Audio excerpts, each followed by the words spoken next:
National game, Southwest Conference. Rogers Redding, the referee. Playing inside, obviously they're on a rug. The deep people for Miami will be number 5, Kevin Williams, number 3, Jonathan Harris. And it has long been my feeling that the little men would have something to say about the outcome of this ball game. Michael Proctor getting ready to kick it off, and here is perhaps the most dangerous man on the entire roster for the Miami Hurricanes, Kevin Williams. He is a junior from Dallas, Texas. So let us play for the national championship. They kick it right to Williams at the 1. They pin him up short of the 20. George Teague, the first man to get there for Alabama. Number 13 right there. Gino Torretta, another number 13. Bit of a daring fellow there, coming out with 13 on himself. As a quarterback, he is 26-1. He has led this team to a national championship. He has won the Heisman Trophy. He is the most decorated player in Miami University football history. They will open with Donnell Bennett as the running back, and they will start from their own 18-yard line, first down. Double wide to the top of the picture. Miami will spread you all over the field. Torretta turns, throws to Bennett. 2 men in front of him, and he's taken down just over the 20-yard line. Sam Shade came up and got his man. Kevin Williams will be at a slot position, at a wide position occasionally. In fact, he will be a tailback on occasions. Donnell Bennett, as you saw, the lone back there. Horace Copeland and Lamar Thomas, with Coleman Bell the tight end, and it's Thomas who's perhaps the most dangerous of that group. It is the offensive line, however, that has been a big problem and story for Miami this season. Torretta working out of the shotgun. Alabama shows blitz. They don't go. They do get pressure with Curry in pursuit. Now they go get him. Run him down at the original line of scrimmage, the 18. It's Tommy Johnson who got there. The offensive front for Miami we were talking about, they will start tonight with 5 seniors up there. A lot of veterans. They're all fifth-year seniors after having had to play some freshmen and having to move Etheridge from a tight end to a tackle. Cristobal coming off injury. So the offensive line is in better shape tonight than it has been all season for Miami.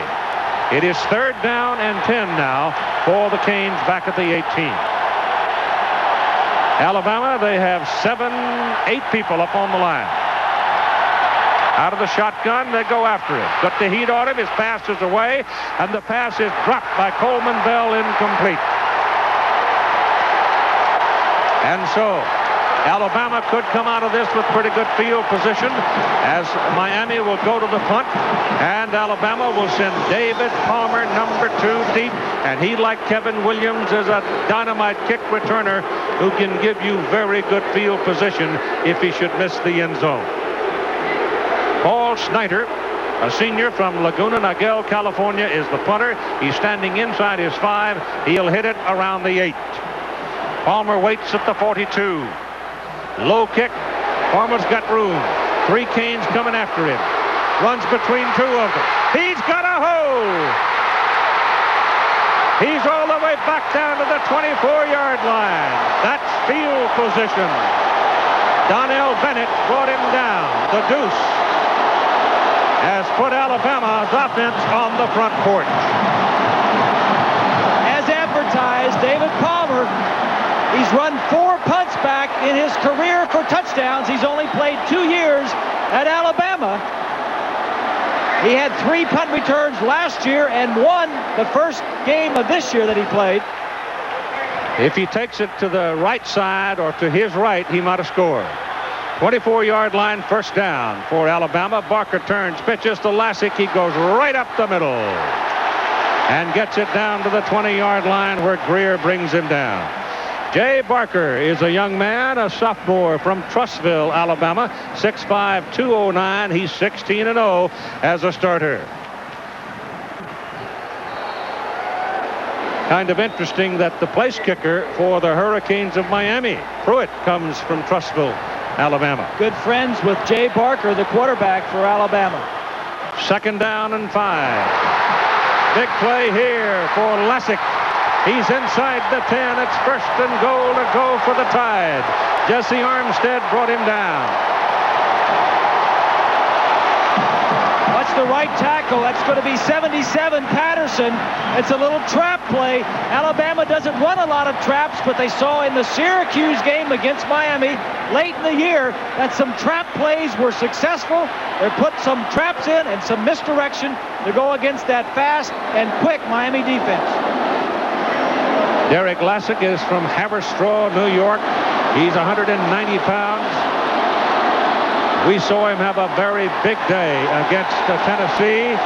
The referee, Rogers Redding, has called timeout and points toward Miami. Alabama threatening in a scoreless game. The Alabama offense, as they have operated inside the 20-yard line this season, they have been quite efficient. Thank you. Miami defensively, 23 times opponents have been in there. They've scored 16 of those 23. Ball is just inside the 6-yard line. It's 1st down and goal for the Red Elephants, and Barker rolls it to the right, flips it, had the ball tipped at the line of scrimmage. One of the Canes got his hand on it. I think it was Casey Greer, number 29.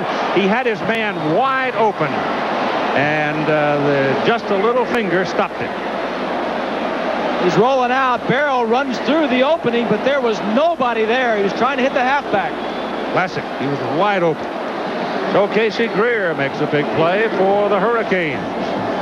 And it's 2nd down and goal for Alabama at the 6. 12 minutes and 22 seconds to play in the 1st quarter. Go to Lessick. Power football to the left side and down to the 3. Running into the boundary, hoping that the offensive blocking could outnumber the defense.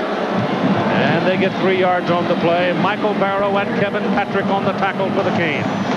The Hurricanes have given up 14 touchdowns this year, and only 4 of those 14 were on the ground. The other 10 in the air.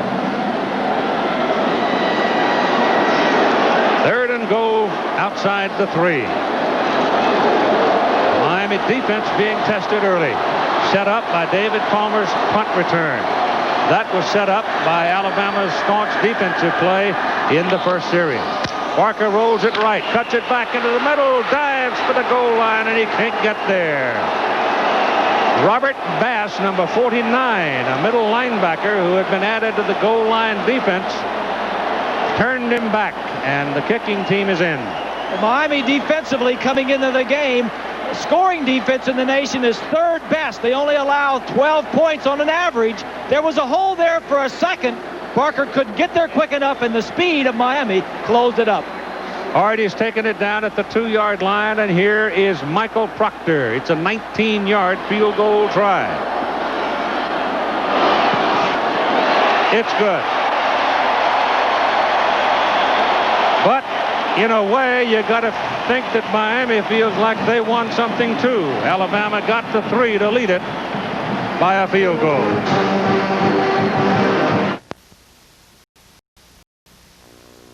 Something as 1st and goal at the 6. The Tide is turned away by a tough Miami defense. And now the kickoff will go probably right to him again. The first time we opened the ball game, they kicked it right to Kevin Williams. They got him short of the 20. Let's see what they decide to do this time. Alabama score, Keith, really set up, first of all, by the good defense, 3 and out for Miami, but then, of course, the punt return by David Palmer. Proctor hits a good one. Inside the end zone, a yard deep. Williams is coming. Goes to the boundary, looking for a hole. Not there. Lost the ball as he was hit on the boundary, but the ball went out of bounds, and again it is Teague coming down the field to belt him. So as Gino comes out for the Miami offense, here's a look at your Alabama defense. And because Miami uses 3 wide receivers and only 1 back, Alabama will play with 4 defensive linemen right there. two linebackers, Lemansky, Hall, and Oden, and 5 defensive backs. Langham and Teague are the primary corners with all the interceptions. You have Stephen McGuire, number 30, in the backfield now for the first time. He's been injured much of the season, but he's healthy. He's a good one. They give it to him. He slides along the line of scrimmage. He'll pick up a yard. 7 of the 11 all-SEC defensive players in 1992 came from Alabama. Curry, Copeland, Hall, London, Langham, Odom, and Teague. And 4 of those players are All-Americans. As you take a look at how stingy the Crimson Tide have been in the first quarter. 2nd down and 9 for Miami. Things beginning to settle just a little bit. In a game of this stature, the first 5 minutes, the adrenaline is pounding. Now it seems to be settling a bit. Torretta out of the shotgun, buying a little time. Getting the heat now, throws, pass complete. Pass is complete up to the 26-yard line to Horace Copeland. And Copeland is taken down rather firmly at the 26. Now let's say a Happy New Year to our partner, Jack Arute. Happy New Year to everybody, too. Keith, you talked about this 50,000-plus Bama fans. Well, it certainly is a noisy, partisan crowd. But let me tell you what Rogers Redding, the referee for tonight's contest, told both teams in pregame meetings. He said he does not prefer to invoke the noise rule. He says, gentlemen, you will have to play through the noise. That could come into play tonight. 3rd down and about 4. Torretta lifting the leg, indicating to the center everything's all right. That little pop pass over the middle to Kevin Williams, and he's on his way across midfield. He's all the way down to the Alabama 39-yard line. They may put it on the 40, but there's the blazing speed of Kevin Williams coming to the fore. They've been doubling the outside receivers out here. Here's Williams. He's not going to go downfield. He's going to come underneath the coverage, and he's going to hit the wide receiver on a little slant route, and he runs away from everybody else. If he goes downfield, they're going to double cover him, so he comes across field and makes a big play on the run. Number 10, Tommy Johnson's the man that ran him down. Ball is just an inch or so inside the 40-yard line. Torretta goes back under center to a one-back offense set. Stands up quickly, lets it go down the middle, and the pass was incomplete, intended for Darrell Spencer, number 35. He is another fellow who is listed as a tailback, but in fact plays in a wide position more than he does the running back position. Alabama is leading in the ball game on a 19-yard field goal, 3-0. Torretta is now 3 for 5, 42 yards, and has been taken down one time. There, his career, very impressive numbers. The thing about Torretta, too, Keith, he doesn't turn it over. Over 400 passes this year, only 7 interceptions. Donnell Bennett back in the lineup, big fella, 227. Now he steps up into a slot, so it's a no-back set. And Torretta drops back and throws, and he hits his man right on the numbers. Jonathan Harris, number 3, 5'9", 165-pound sophomore out of Houston, Texas. He turned and angled for the marker, and he went just past it. First down, Miami. Quite a story about the fellow who wears that Ibis suit. That's right. John Ruth, the Miami Ibis, was down on Bourbon Street and was struck by a bullet they think was fired in celebration from far away. It came straight down and just grazed him. Grazed his cheek. He's all right in uniform tonight. First down, put it on the 29 of Alabama. Miami's beginning to mount its first threat, but nothing there this time as Stephen McGuire, the senior out of Brooklyn, New York, is put on his back for a loss of a couple of yards. We'll show you the scores of other games. The Southeastern Conference, incidentally, is doing very well in the postseason. They're undefeated so far. And there is one more game to be played tomorrow. Mississippi State playing in the Peach Bowl. Stanford had a big win for them today. And you see Georgia, Ohio State. That was a good ball game down in the Citrus Bowl. Ball comes back to the 32, where it is second down and 13 for Miami. And Torretta drops back again to the shotgun. It's a short shotgun. Puts it high in the air. And the Miami receiver going down the sidelines, Kevin Williams, had no chance to get to it. Right here, let us take 5 seconds so our ABC stations across the country can tell you who they are. You're watching WBRC Television, Channel 6. 3-0, Alabama leading. Miami got a little threat going here on 3rd down and 13. The ball resting at the Alabama 32-yard line. Gene Stallings there. You just saw Dennis Erickson, the coaches. Steve, I was just going to say Alabama doing a nice job defensively of mixing up their coverages, giving Gino Torretta a lot of different looks. John Copeland is in a down position right now and playing over a guard. There's a long pass to the sidelines intended for Lamar Thomas. He looked inside, then looked outside, and by that time he had no chance, and there was pretty good coverage again. In fact, there were 2 Alabama people over there. The Michigan Wolverines get a win, 38-31 over the Washington Huskies. And so Gary Moeller can probably go home to a little peace now. Well, they haven't won too many Rose Bowls in the last few trips out there.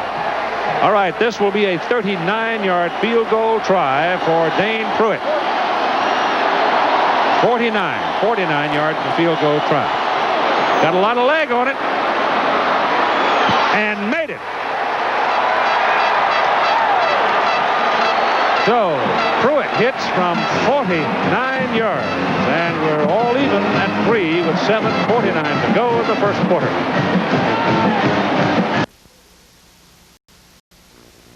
Alabama was known to appear in the Rose Bowl and the Cotton Bowl and the Orange Bowl, and so on it goes. As a matter of fact, I had a telephone call from a gentleman the other day and said, you know, we weren't too bad back in the 20s and 30s either. And he's right, they weren't.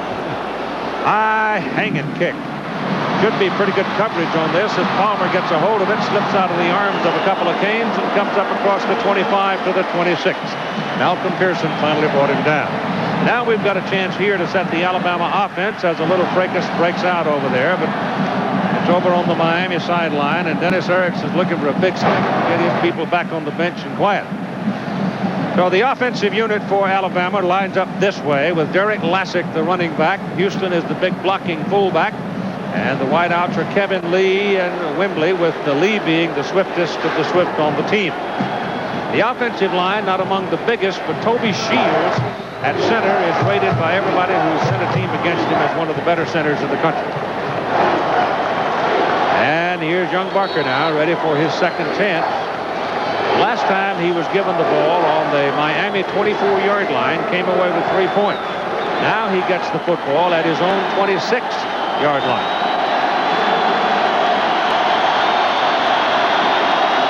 They put Lassick in motion. Turns and throws the other way, trying to get everybody coming this way, and Prince Wembley making the catch. But he didn't fool a whole lot of people because the coverage, Dexter Siegler was there looking him right in the eye. Siegler, number 34. The Miami defensive front, we talked about Klein and Patrick, and so is everybody else in the country. They're almost in the class of Copeland and Curry, and there are times when they are equal. The linebackers, all those people have their degrees, and in fact, they're all graduate students. All of them, all 3. All fifth-year seniors. All fifth-year seniors. Ryan McNeil in the secondary is the All-American for the Canes. Barker gives it to Lassick. He cuts it back into the middle. He gets a first down. He takes it to the 39-yard line where Terrace Harris brings him down. We talked about Toby Shields, the center, right in front of the quarterback. Watch as he slides around and gets the block on the middle linebacker, Barrow. Barrow said the other day this will be key for him to avoid the block of Shields. Barrow didn't get there, and a nice pickup by Alabama. Toby Shields from Fairhope. This is Lassick again, who comes from Haverstraw, New York. And that's a good hard run for 5 yards. Runs into Kevin Patrick, the junior out of Lake Worth, Florida, who takes him down. He had 33 carries in the ball game at Tennessee. He said he was sore for a week. Gene Stallings was telling me yesterday that Alabama is going to run a few more traps and a little bit of misdirection to try to slow down the pursuit and the speed of the Miami Hurricanes. That was a trap right there. 2nd down and 5.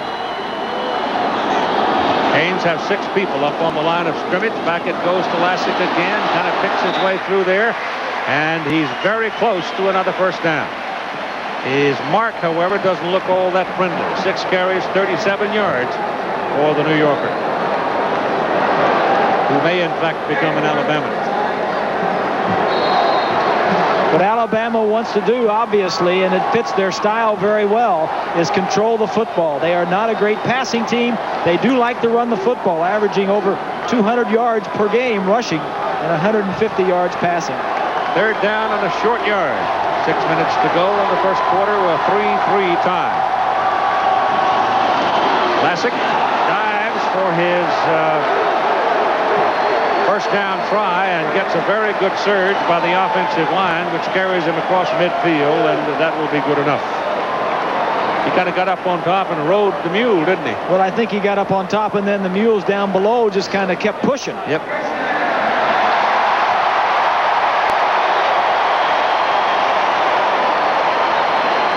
Watch the surge of the offensive line. Now he goes up on top, and they just carry him with him. There at the end, he finds a crack and falls forward. Yep. Chris Anderson checks into the ball game with Terrence Lynch. They line up in the backfield behind Barker, and he drops to throw the ball. A little flip inside, and I don't know, did he flip it or did he hand it? That was that little flip. He had a little flip pass, yeah. That was a little flip that Florida used against Alabama. Watch this. Gene Stallings copying this from Florida because this is what Florida did to them. He goes by him and then flips it forward. He dropped it. Yep. That's a forward pass, incomplete forward pass. No, Anderson fails to catch the ball. Imitation is the best form of flattery, and Gene Stallings says, hey, if it works against us, we may put it in.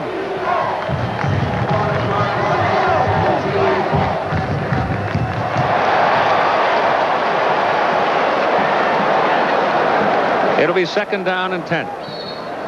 Ball is at the Miami 49-yard line. 3-3 tie, first quarter of play.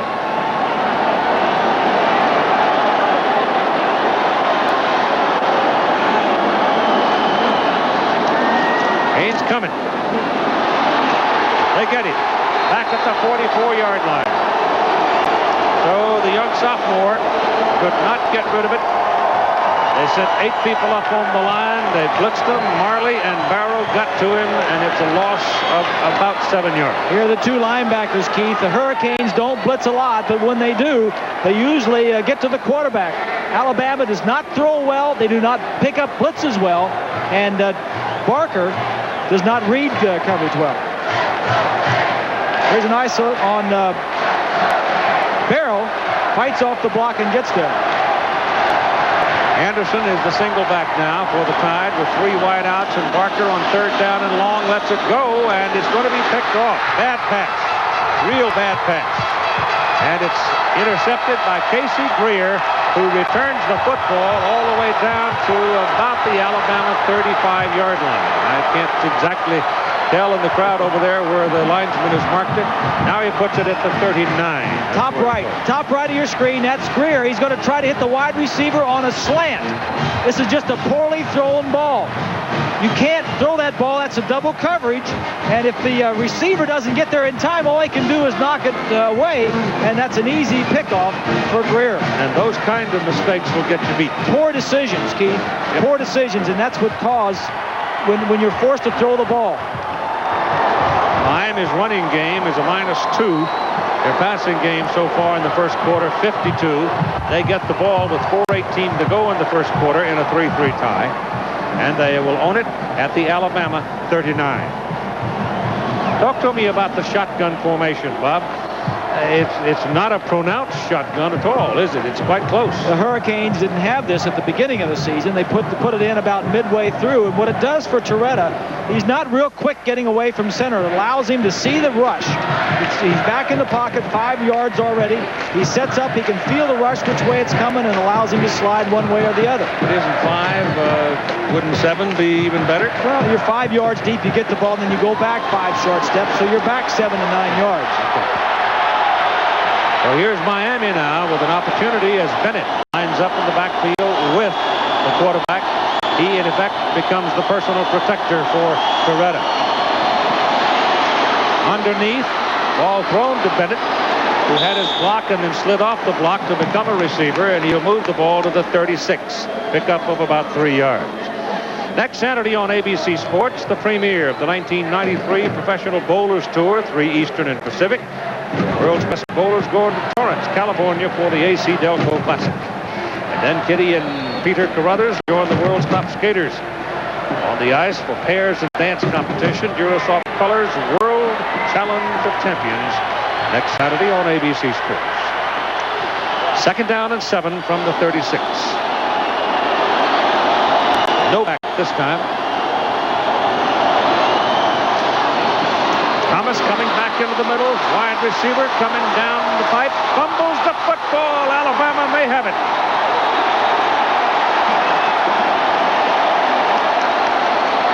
A lot of red shirts went after it. They got it. So Lamar Thomas gets hit on the arm. The ball falls out. And the Crimson Tide gets it. It's a wide receiver screen, Keith. You've seen it a lot this year in college football. Here's Thomas here. Now watch the offensive lineman go down and block as he comes in back behind him and gets the football. Now if the ball is thrown behind the line of scrimmage in college football, you can go down and block before the ball is caught. But that's Johnson, number 10, who sacked the quarterback earlier, who causes the fumble. And Willie Gaston, number 22, jumps on it. Alabama showing that Miami, you're not the only one that has speed. We've got some speed on our side. So from the 23, Barker gives it to Lassick, and he's taken down for a loss back at the 20. Number 56, Michael Barrow. Yes, you'll hear his name a lot tonight. There's a look at the turnovers, and if you like defense, you've come to the right game. These teams are 2 of the top. In fact, Alabama coming in was the number 1 defensive team in the nation, and Miami is up there in every defensive category in the nation. 2nd down and 13. Lassick in motion. Give it to Houston. Lynch. And the big guy, Terrence Lynch, in at fullback, hauls it across the 30 and out close to the 33. So Lynch at 224 and Houston at 235 are 2 big blocking fullbacks, and occasionally they get the ball. That's a key word, Keith, occasionally. I think Miami was a little surprised that the fullback in that set carrying the football.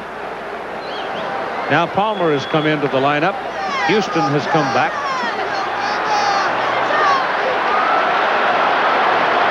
Palmer is a wideout. Lynch is in there with Houston.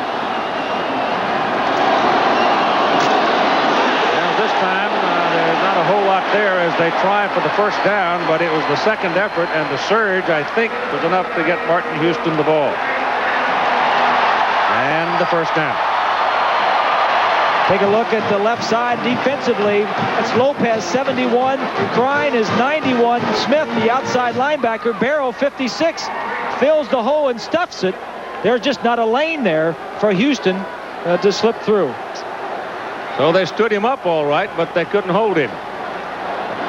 Now Palmer goes into that backfield, and the ball is given away to Lassick. And Derek Lassick turns it around the corner. They're using Palmer a lot this whole season as a decoy. And every once in a while, you look up and suddenly he's got the ball and coming at you out of the backfield. Time remaining, 2:16 in the 1st quarter of play. And a 3-3 tie between Miami and Alabama. Florida State, number 3 team in the country, playing in the Orange Bowl and shutting out Nebraska in the 2nd quarter.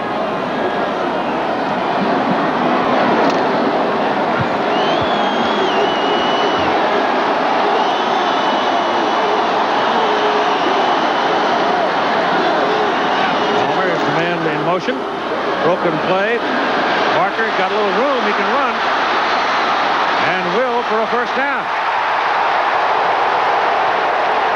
Broken play, and the Alabama quarterback gets loose for a 1st down.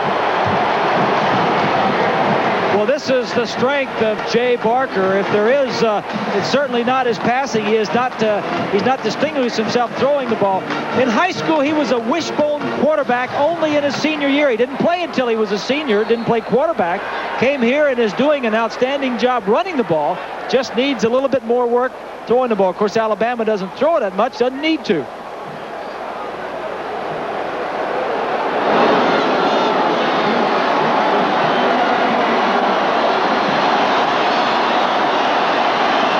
Same setup with Lassick, the remaining back.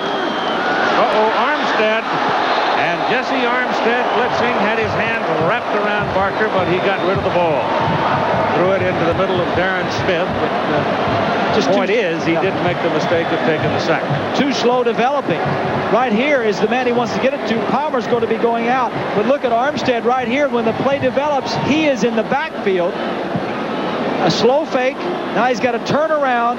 You don't have time to do that. Not against Miami. The other linebacker, Smith, was in there to knock it down. Jesse Armstead, one of those fifth-year senior linebackers. Alabama was 64 yards rushing and only 6 yards passing. 2nd down and 10. Trying to throw the ball to Lassick, and Warren Sapp, number 76, was all over him. So Barker makes his second bad throw of this first quarter. That's a little screen pass, Keith, a poorly conceived screen pass. The lineman went downfield, and Sapp, a defensive tackle, was right there with him. Barker now is 1 of 6 with 6 yards and that interception. Lassick is out of the lineup now. Palmer is at a wideout. So is Kevin Lee. And Chris Anderson is the single back. Ball is at the Miami 48-yard line. 3rd down and 10.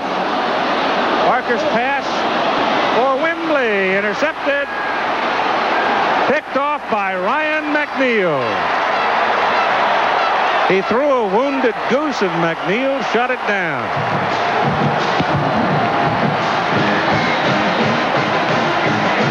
Here's a look at ground level. It's going to be coming right at you.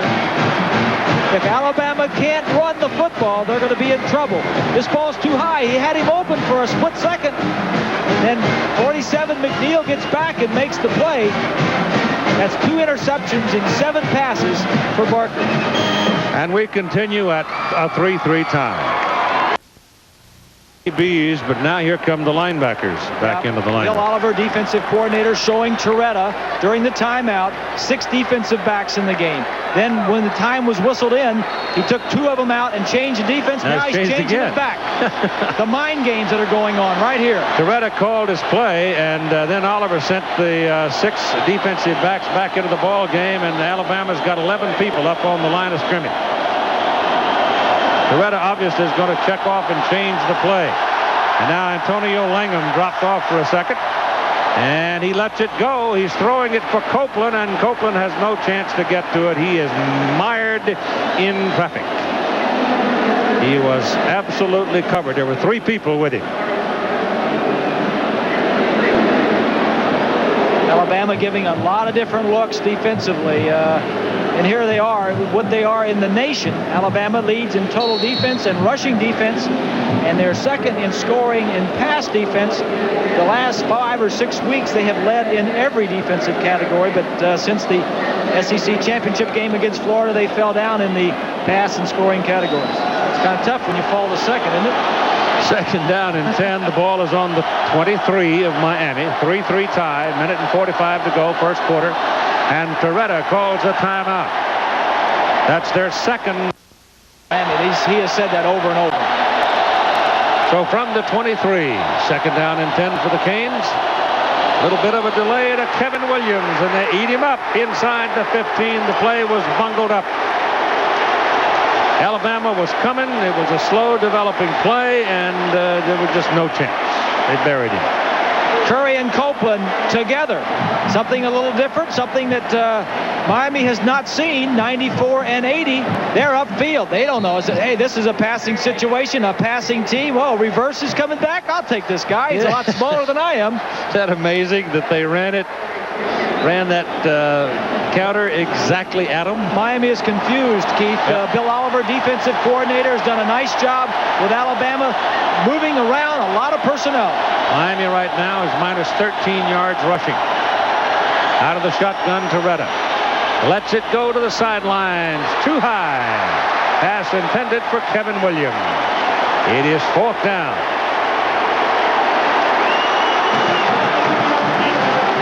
He had him open. He just was looking downfield and saw the coverage and tried to come back to the outlet and just overthrew him. So David Palmer comes ambling onto the field, the sophomore out of Birmingham.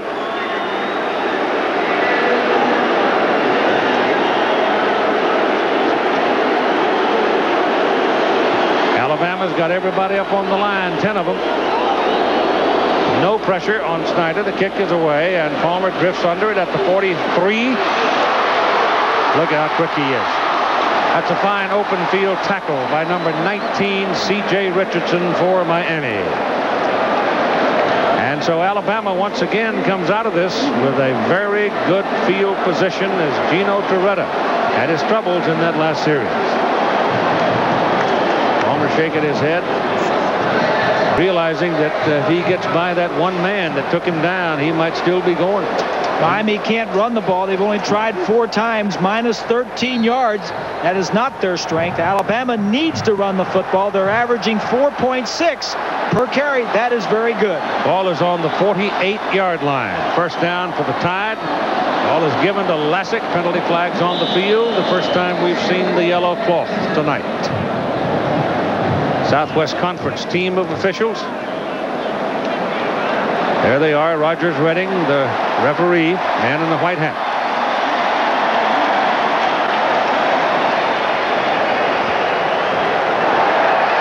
Offside, Miami. I was just thinking as I looked at that list of officials, have you ever seen a list of Southwest Conference officials that didn't have a man named Bible on it? There's a lot of folks named Bible. I don't know, but I'll start looking from now on.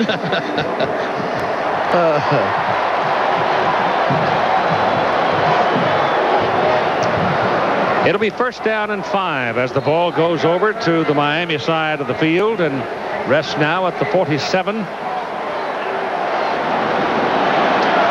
Kevin Lee is that man split wide to the bottom of your picture there. Lassick is the man in motion. They hand it to the big guy, the up back, Martin Houston.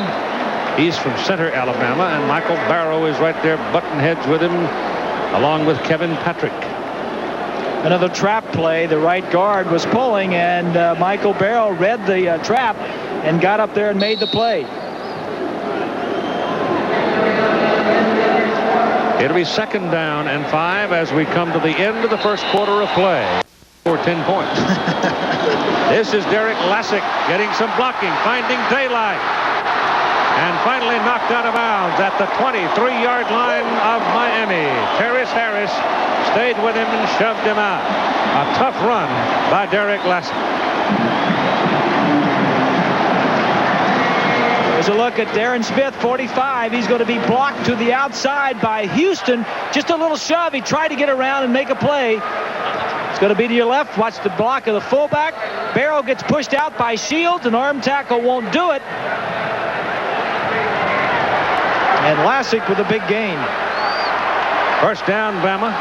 At the Canes 23. Lassick stays in at tailback. Has it again. Runs into the middle, and he is taken down. Injury to a key man for the Canes. Let's check with Jack Arute. Well, Keith, we do have a key injury. Behind me is Horace Copeland. He came off in that last series complaining of a sprained knee. That's what Dr. John Uribe has diagnosed it. They have added this brace to add some support to that right knee. Right now, the doctor says he's questionable as to whether he'll return. They're going to keep him out at least for a series or so. An enormous loss if he can't come back, particularly in light of the point that Bob just made that Miami has shown no ability so far to run the ball. Call it second down and 9 and move the ball to the 23. Whoa, what a block. Barker with a good run back into traffic. Number 2 for Miami, Rohan Marley. They call him the Rat because he is so quick. He came flashing through. Somebody took his legs from under him, and yet he was still involved in the pursuit. Right side of your screen, number 2. Watch as he dives over the block. Tries to make the play. Now watch him. He's going to get up and have another shot at Barker. Barker doubles back, and he almost gets him. That's Bob Marley's son, the reggae entertainer. I'm sure many of you have been entertained so many times by the late Bob Marley. That's his boy. 3rd down and 4. Palmer in motion. Let's throw the ball to him. He's got it at the 11, out of bounds, and it's 1st down, Alabama. So Barker completed the pass in the face of the blitz. This is the type of passing Alabama does best. The simple stuff. Quarterback just throwing a quick out to the wide receiver. Little hitch, wide receiver screen. If it gets any more complicated than that, it's kind of tough. But when you blitz and you have man in the secondary and you have a guy with the speed of Palmer, that's a big 1st down right there for Alabama. So they're knocking on the door here early in the 2nd quarter of play and a 3-3 tie. Lassick. Penalty flag as he goes down. You may have a face mask. You may have had one back up the field away. Now you get another flag thrown by one of the officials in the end zone. The man in the white hat will tell you about it. It's going to be against Miami. He had a great block on the play, Keith, by the fullback, Houston.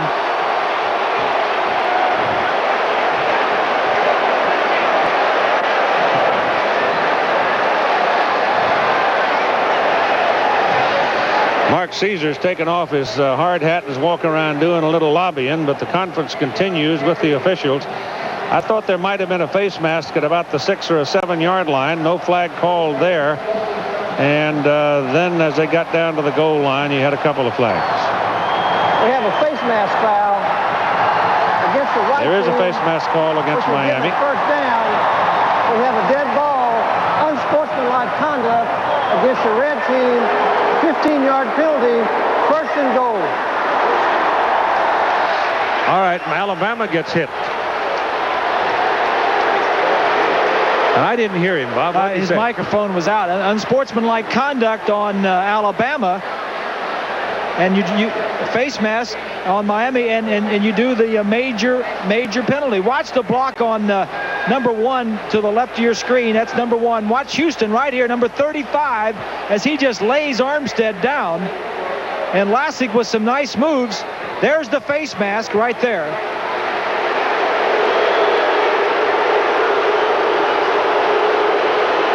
Well, it could have been some celebrating. I don't know. But the ball comes back out to the 15-yard line where it's 1st down and goal to go.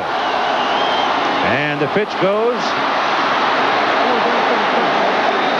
to about the 12 for Sherman Williams, who is in the game, number 20. Williams bringing fresh legs to the attack now. A sophomore, 190-pounder from Mobile.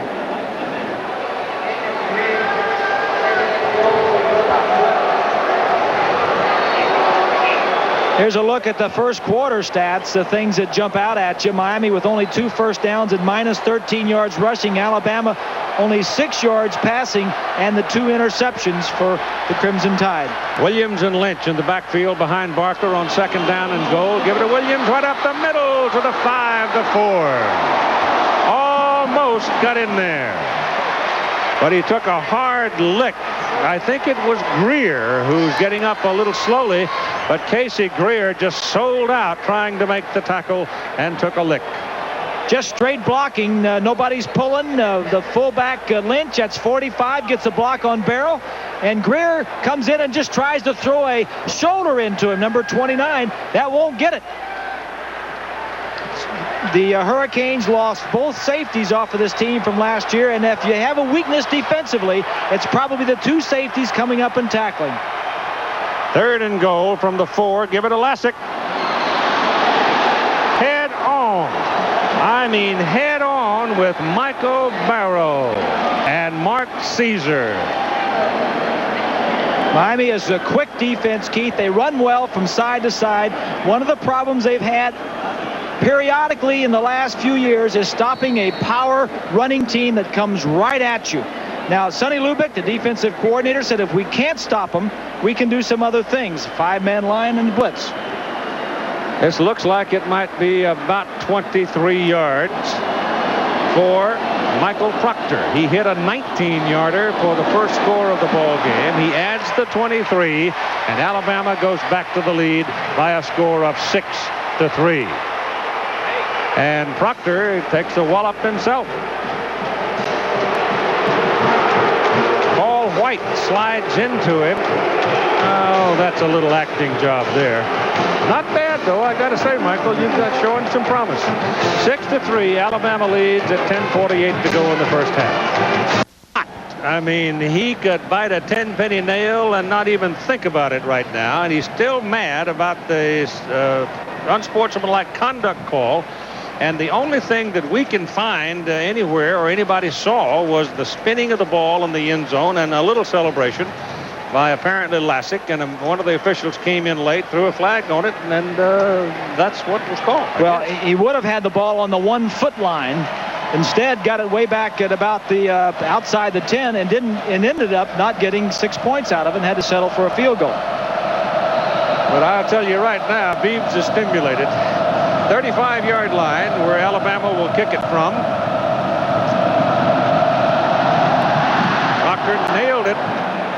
Kevin Williams, 2 yards deep in the end zone, is coming out. Going for the sideline.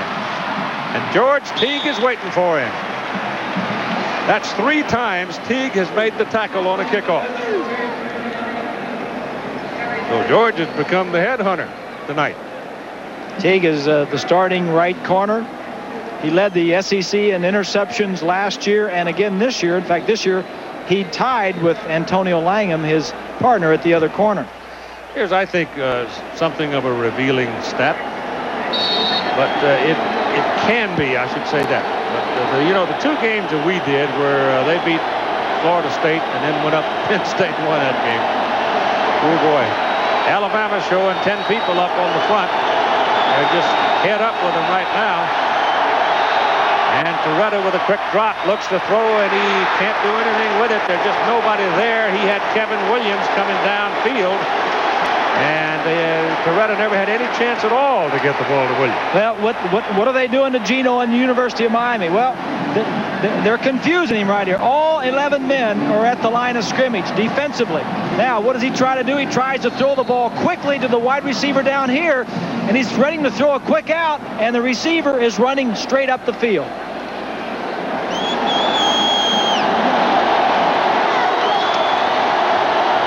Second down and 10.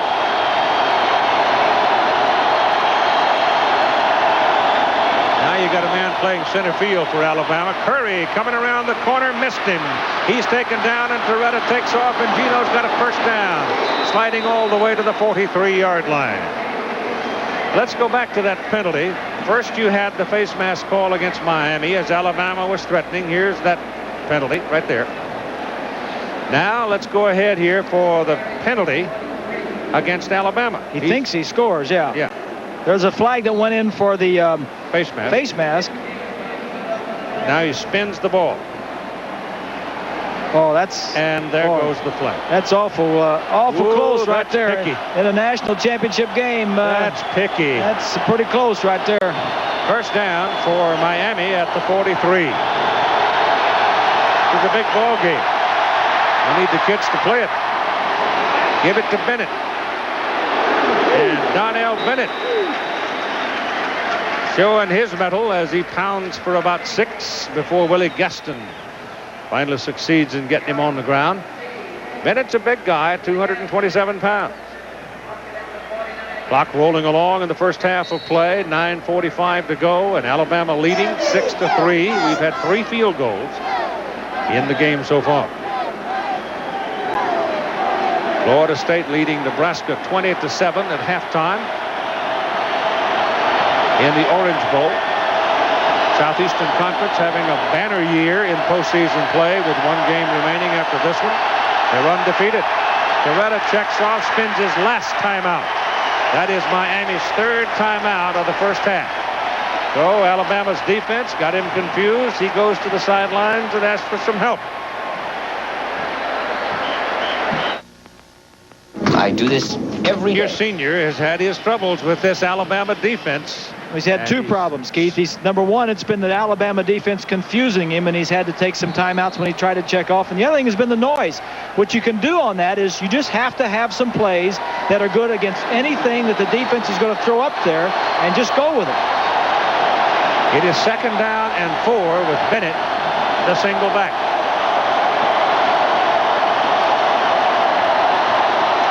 Fumble by Torretta, coming away on the snap, covers the ball. Gino falls on it back at the 45. And you get a little bit of a ruckus there with Curry. Curry gets tangled up with Coleman Bell and number 72, Mario Cristobal. And Rogers Redding is in the middle of it. Now, Cristobal is 280 pounds. Curry is 265. And both of them chew bark for breakfast. and the referee's about 190. He just pulled out a little bit, looking the other direction. You expect that ball to be there. It's like a no-brainer, and that cost him a down there. 3rd and 9 after the fumble. They go to the shotgun. Pretty good protection. Down the middle, intercepted.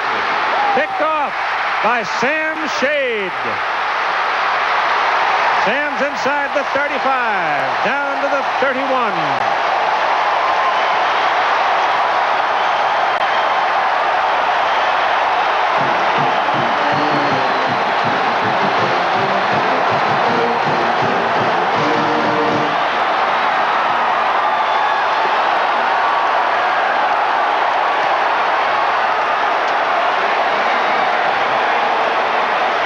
Take a look at what they're doing. They're doubling the two outside receivers over here. The man he tries to get the ball to is the tight end down the middle. Now watch as the man covering the tight end, that's Shade. If you stop it right there, stop it. There he is, right there, and he intercepts the ball. Good coverage, doubling the outside and running with the inside man. And the Tide is operating at the Miami 31 with Derek Lassick, the single back. He's got the ball. And he pounds his way down to the 28-yard line. The Alabama defense, since Gene Stallings took over in Tuscaloosa, has 61 pass interceptions in 37 ball games. So he brought some kind of a message in playing with him, didn't you? I think probably named Bill Oliver, don't you reckon? Well, Oliver was a key, and they were 4th in the nation in turnover margin.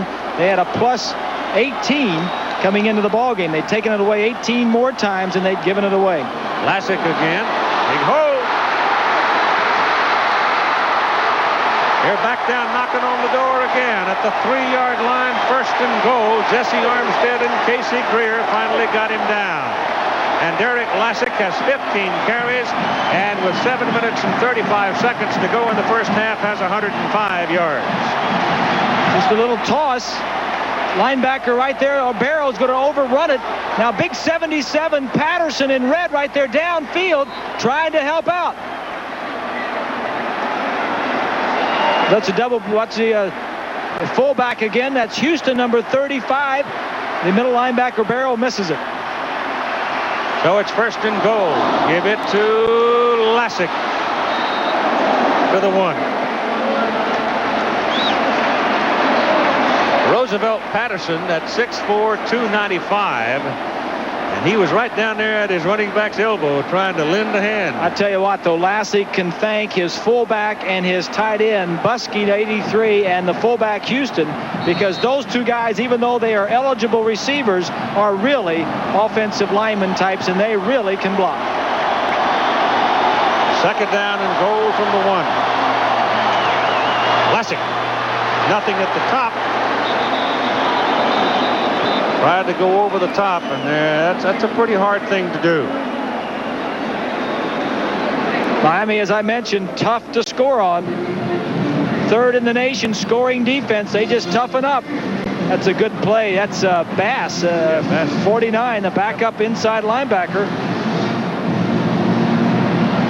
But they're all in there. Paul White, who's a corner, he was down under the bottom of it, that stack.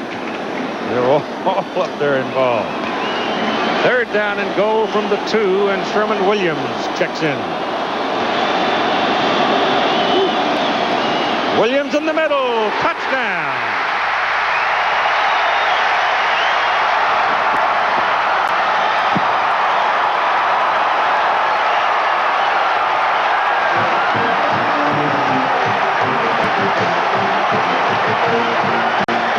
Ruth Ann Stalling, John Mark.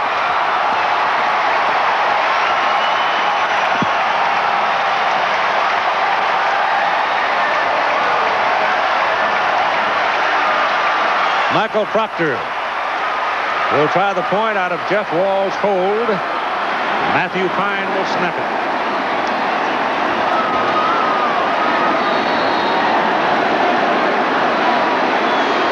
The interception by Sam Shade led to this touchdown for Alabama. Kick is good. 6:09 to play in the first half. It is now Alabama 13, Miami 3. For the Crimson Tide with 6:09 to go in the first half. Tomorrow we've got the NFL here on ABC Sports beginning at 12 noon Eastern with a doubleheader. First game will have the defending champion Washington Redskins and the Minnesota Vikings. That's in the house in Minneapolis. And then they go west as Kansas City goes west to take on the AFC Western champion San Diego Chargers. That's tomorrow on ABC Sports. What a great job Bobby Ross has done out there in San Diego. Stan Humphries is going to play, Bob. They got a harness for him, and it wasn't that. That's his left shoulder, so he throws right. As long as it's his shoulders and not mine, he can play, right? Yes, yeah. Proctor hangs it high, and Williams at the 6. Kevin bounces out of one tackle and is finally taken out of bounds up around the 32-yard line. Williams, like Palmer, you think you got him and they're going to knock this little guy down, huh? Yep. All of a sudden you're still looking at his hip pocket going the other way. The numbers there on the Alabama scoring drive, but again it was set up by the defense. The interception by Shade. Now let's see if they've been able to sort things out on the sideline for Gino Torretta. McGuire will check in at the running back position. Stephen McGuire. See if Miami, what they elect to do. Will they try to run in a different manner, or will they go to one of those wideouts? They got 3 of them to the bottom of the picture. They're going to run it with McGuire. And he pops through there about 3 yards, and we go down to Jackaroot. Keith, we're really happy to see this guy on the sidelines, Michael Rogers, who was involved in a very scary automobile accident Christmas Eve. Michael, you got out of the hospital a couple of days ago, but you can't play in this game. You're okay, though. Oh, well, yeah. I found out, I was unhurt, harmed real bad, and I found out that I'd be able to dress out and stand on the sideline and cheer for the guys. I knew I wouldn't be able to play for it. I knew I'd be able to be here, though. Yeah. Well, we're happy to see him, Keith. Little adrenaline running there anyway, isn't it? Second down and 7. Crowd really warmed up now. Those wearing red. And McGuire tries the right side. And nothing behind Vickers and Cristobal and Green. You know, this 10-point, as you see there, the 10-point deficit in the first half is, as you see, the largest deficit that Miami has had this season. You got a man down, a Miami player. Is that Torretta? Looks like Cristobal. Cristobal? Can't see. And he's too big to be Gino. It's 72. It's Cristobal. Yeah. So timeout for Mata. The way he was hit, one would have guessed it might have had something to do with one of his legs or an ankle. 72 right there in the middle of your screen. Looks like he's going to get pushed right at the end of this. Right at the end of this, gets pushed right there. Yep. Hurricanes have lost a right tackle who really solidified a lot of leadership when he came back. Zev Lumelski checks in to replace him. It is 3rd down and 7. They are 1 out of 5 in 3rd down conversions. Torretta throws down the middle. It's incomplete, low, intended for Jonathan Harris. And so it's 4th down, and they'll have to punt. They were all up there again, Keith, showing him blitz. They either come or they don't come. Look at them, all 11 at the line of scrimmage. Torretta reads it and tries to throw it quickly. They're coming. He can't block it. They throw it, and he just makes a poor throw. And David Palmer waits for the punt.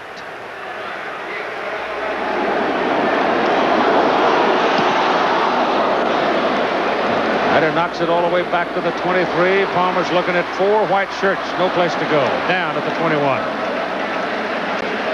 So you got 4:41 now as Alabama gets the ball back. First down at their own 21-yard line. And Sunday night, ABC is the one network that'll tell you the whole story. One of the controversial stories, Drew Barrymore, Amy Fisher, and the Amy Fisher story, After Life Goes On. America's Funniest Home Videos and America's Funniest People. Sunday here on ABC.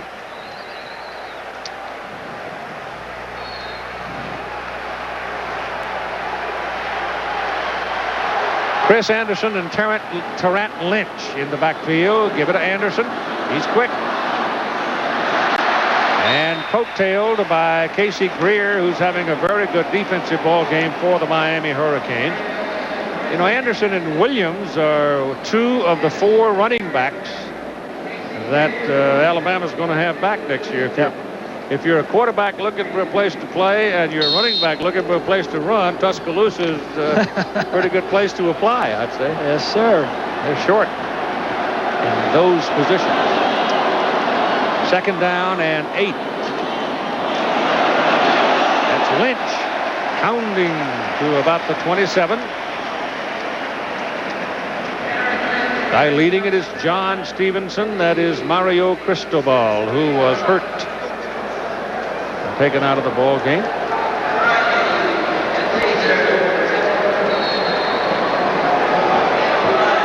Can't tell if they're working on a knee, but it looks like they're either the knee or the ankle, something.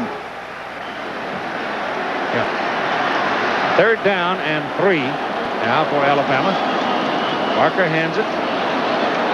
And there will be no first down as Anderson is taken down quickly by Jesse Armstead.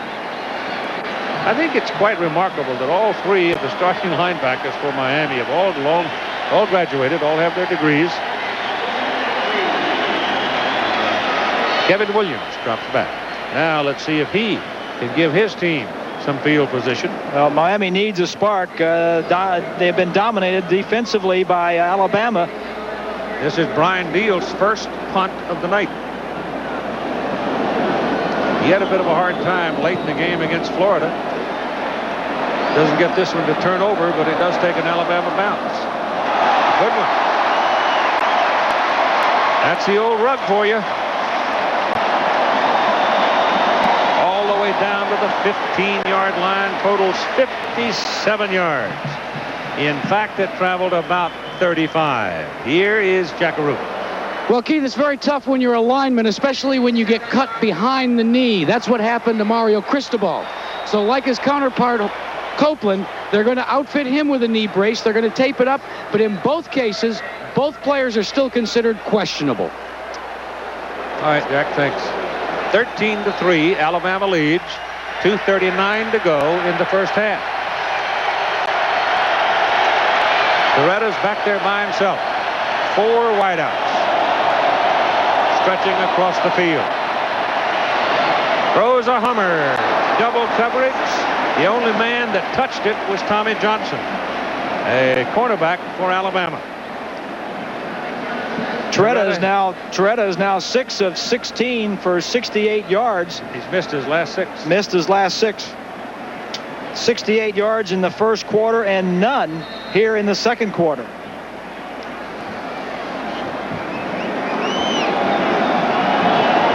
Yeah, but remember Penn State? He just hit a terrible game. That's right. Well, the only thing he's done really wrong is through the interception. That set up their touchdown. Hooks that one, overhands it to the 20-yard line where Lamar Thomas makes the reception. And they'll be looking at third down and about 5. Take a look at the secondary now. Let's go ahead and run it. Watch the red shirts to the left of the screen. Watch them all just drop back in zone coverage. And he's going to hit right here, over here, the wide receiver as he comes in. But they're mixing it up. They're dropping deep sometimes and playing zone. And then other times there's a all 11 at the line of scrimmage. Just another zone here.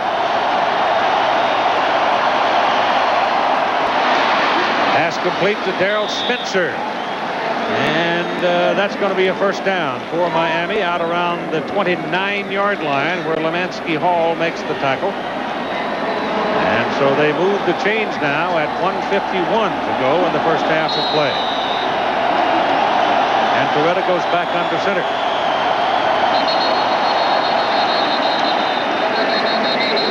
Penalty flags all over the place. Miami burned their timeouts early in the ball game. We have a dead ball foul. False start on the offense. Jonathan Harris. 5-yard penalty. Still first down. So they make a mistake now. They have things going. They've moved the chains. They kind of quieted the crowd. And then they make a little mistake. Miami can't run, and they really haven't thrown a lot. Alabama has dominated them defensively here in the first half. 1st and 15. That pass caught on the ricochet by Chris Jones. Jones had it hit him on the shoulder pad and almost lost it, but reeled it in and moves it up to the 32. They've got to go to right about the 39 to get the first down. And Jones is in there replacing Horace Copeland. There's quite a drop-off from Copeland to Jones. Clock rolling along, coming up on a minute. Pass is complete to Coleman to Kirkheide. Kevin Kirkheide makes the catch.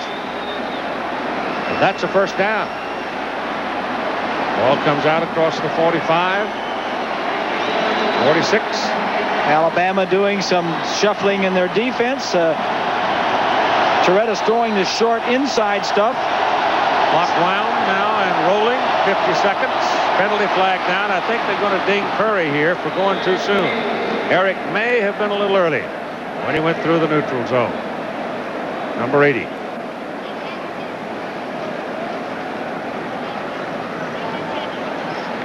Yep.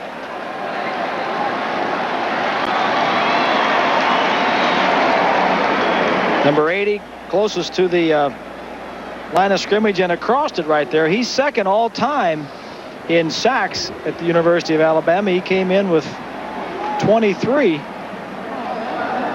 On the defense, 5-yard penalty, replay, first down. That moves the football just across midfield. I'm telling you, look out, this guy. He keeps getting up. As Florida State, huh? Yep. 35 seconds. Pass is complete to Thomas. And Lamar Thomas runs out of bounds down around the 42 or 43-yard line of Alabama.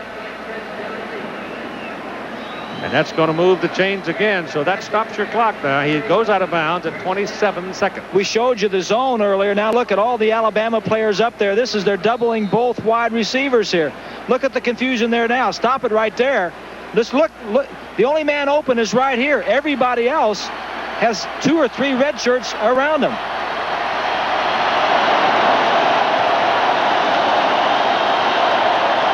Shotgun.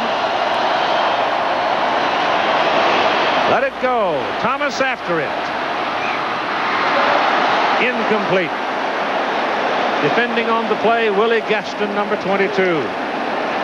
And Lamar Thomas is shaken up. Gaston came down, I think, on his leg. And Thomas having trouble getting up. Here's, you'll take a look at it in isolation. Thomas just running a streak. Gaston, a true freshman, plays this ball very nicely as there's a little pushing and shoving. Thomas goes up and tries to make the play. I don't see anything where fell on. Nobody fell on his knee or anything. No. This is a little hyperextension.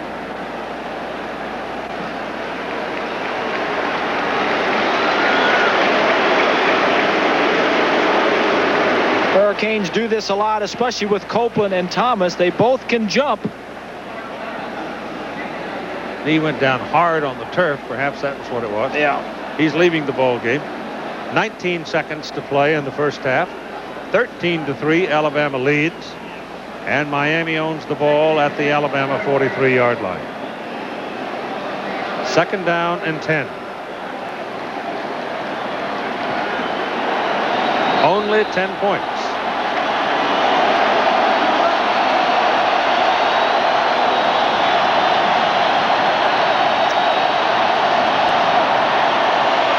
Beretta lets it go. Kevin Williams after it.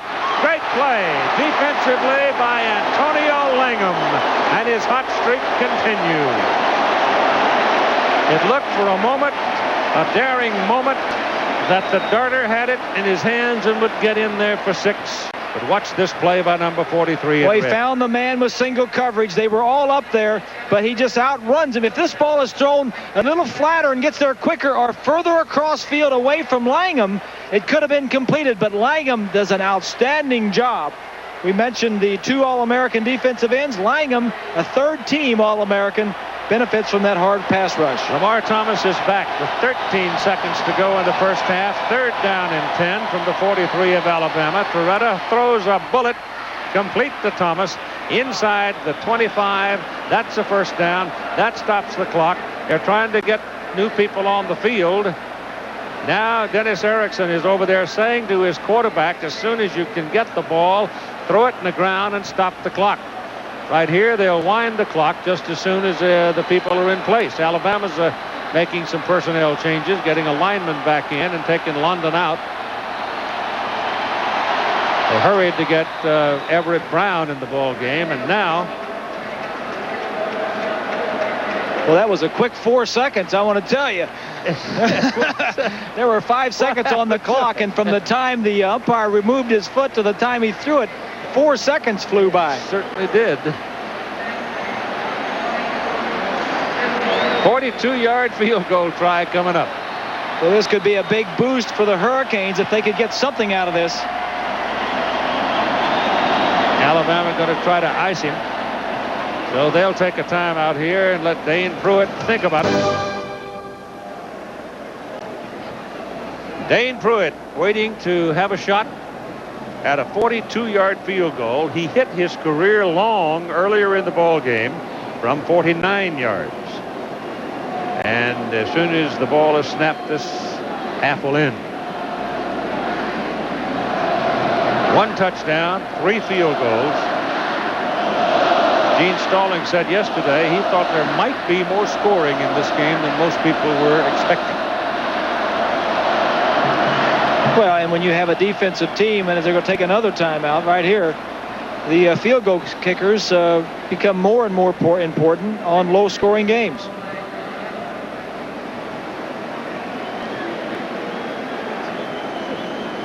Pruitt walking around from a community. Here's Jack. Well, Keith, let me tell you a story about Dane Pruitt. You see, he's a year older than Michael Proctor, but they both went to Alabama schools and were rivals. Well, Pruitt had all through his career, in fact, had talked to Gene Stallings about walking on at the University of Alabama. In fact, he told Stallings he was going to do so. But then, lo and behold, Michael Proctor announced as a junior that he was going to attend the University of Alabama. So what happened is Pruitt told me, he said, I didn't have a place to go. He said, I was at a football banquet over Thanksgiving. My senior year, I ran into Dennis Erickson. Erickson handed me his card. He said, send me your transcript. Lo and behold, he's in Miami. Strange things. Ready to try from 42 yards.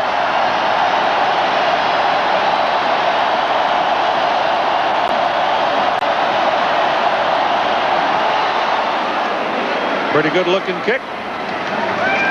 Down the highway. And at halftime, it's Alabama 13, Miami 6. This one goes to Williams. Sherman Williams. He can run too.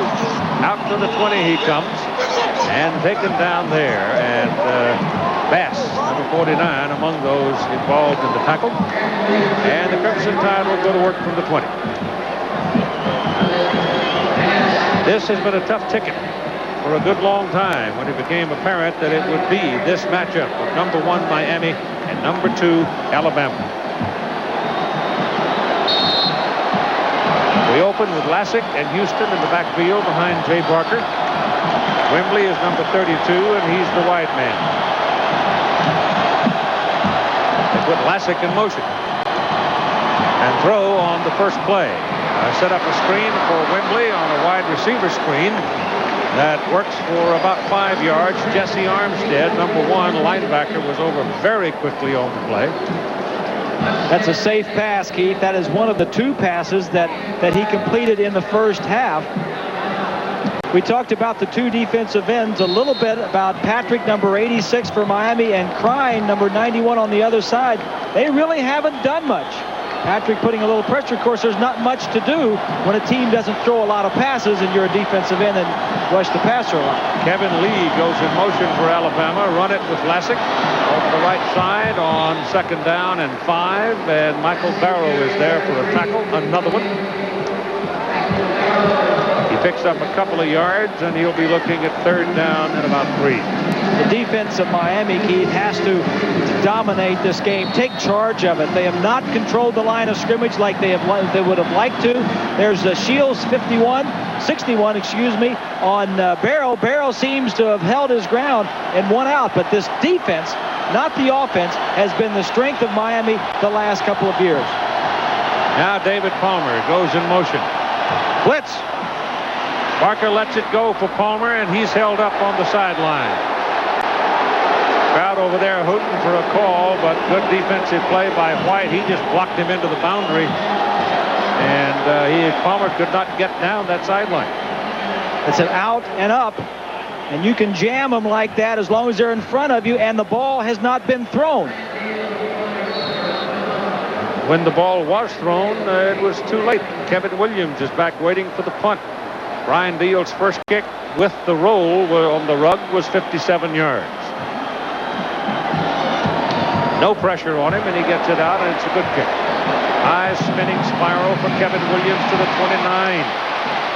They run him into the sidelines and run him out of bounds. So it's going to be good field position for the Canes. 43-yard punt, 9-yard return. This is what happened to the Canes in the first half. Miami got the ball on the 3rd possession in Alabama's 39 and didn't do anything with it. They got a field goal just before half, which should have done some good things for them going in at halftime. Torretta, 12 of 25 and 127 yards. Pruitt, 2 of 2 in field goals, has really kept them in the ball game. Number 88, Horace Copeland, has come back into the starting offensive lineup. So he's shaken off the ding that he took in the first half, and he's back out there. Donnell Bennett is the single back behind Torretta. Lamar Thomas is wide to the bottom of the picture. Torretta lets it go, and it's intercepted by Tommy Johnson. And Johnson is all the way down to the 20-yard line.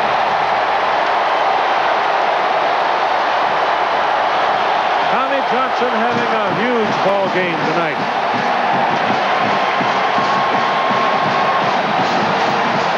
Well, you mentioned a huge ball game, Keith. He led the team in tackles in the first half. As you see, Erickson is going to throw it to the left side. A little quick out. 3 steps and out. Johnson is the nickel back. He is the 5th back that's been playing the entire ball game. That's his interception, first interception. He's had a sack. He's broken up 2 passes, and he's caused a fumble earlier in the ball game. He has been active. Ball is just inside the 21 with Alabama. Posing a threat here. Give it to Lassick. Picks his way to the 20. And that'll be it. As Darren Crine, first time tonight, I've called his name. The big junior out of Aurora, Colorado. Defensive end. Here's Johnson here on the interception, and the man's going to go down and break to the outside. He's just going to cut in front of him. That's Williams, number 5, in the slot. Breaks to the outside. That's just a great read by Johnson, and a poor throw. You see him looking at you like that, you can't throw it out there. Alabama has called a timeout. 13-6, Tide leading, and the Tide knocking on the door to start the second half. Gino Torretta, quarterback, Miami Hurricane. The Alabama folks over there really giving it to him right now. It is 2nd down and about 10, closer to 9, if you will, from the 20-yard line. Barker pitches it. Lassick gives it. Kept it. Turns it into the middle. Runs away from tacklers.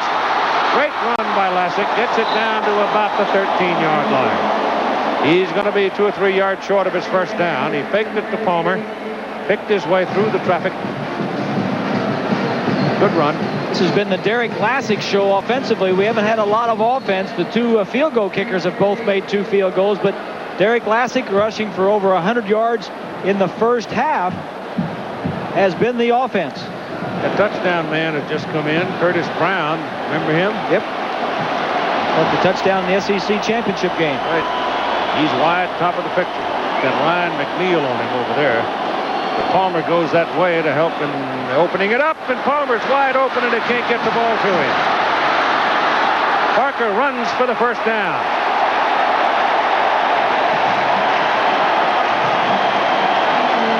They mark him out at about the 4. It'll be first down and goal, Alabama.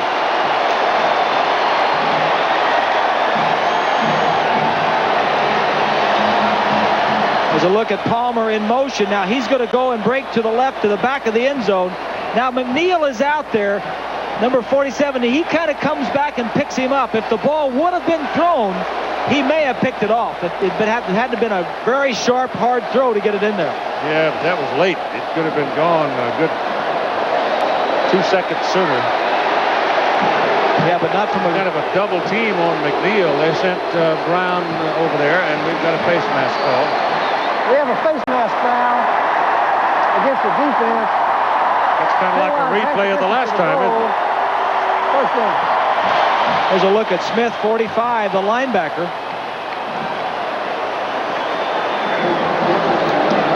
The ball is at the 2-yard line. Here's a look at Miami coming in. They had given the ball away 15 times this year, and it had led to only 2 opponent TDs. That's pretty strong. Lassick will not get anywhere near that goal line. He is rolled up in a hurry with McNeil coming out of that corner position to lead the tacklers. He's a tough kid, isn't he? He really is. Keith, he's an All-American, as you mentioned. He runs the 40 and 4.4. He'll be high on the list when draft time comes up in the NFL this spring. Alabama trying to reverse that stat from the regular season. They lead in the ball game at the USF&G Sugar Bowl by a score of 13-6. Lassick is out of there now, and Sherman Williams, who has scored Alabama's touchdown, is in. He's a speedster. Here goes Parker. Pursuit coming from the back. He can't get there. He's run down by Dexter Siegler. Siegler came around the corner and just simply outran Jay Parker to make the tackle short of the goal line. Number 34 is coming from the entire backside. You talk about the speed of Miami. Look at this cornerback, just runs him down from behind. It is third down and goal from the 1, and Lassick comes back. Oh, I tell you, that's like trying to climb a cactus to score against this Miami crowd, isn't it? I wouldn't be surprised to see a run to the left, because if they throw it, it'd be very tough to kick a field goal from that right hash. Lassick. Touchdown.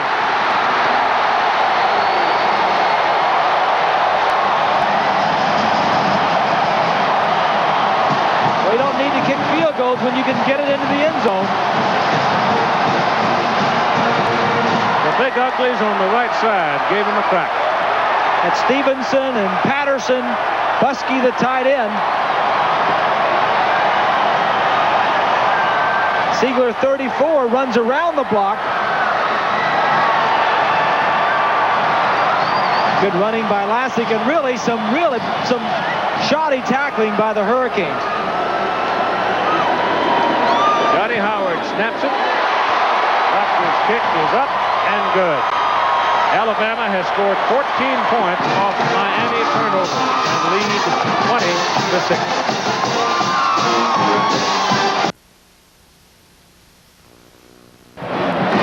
Derek Lassick, who put it in the end zone for the Tide's second touchdown, has 22 carries, 116 yards. In case you wonder, the Sugar Bowl rushing record, Tony Dorsett, 202 yards when Pittsburgh played Georgia here.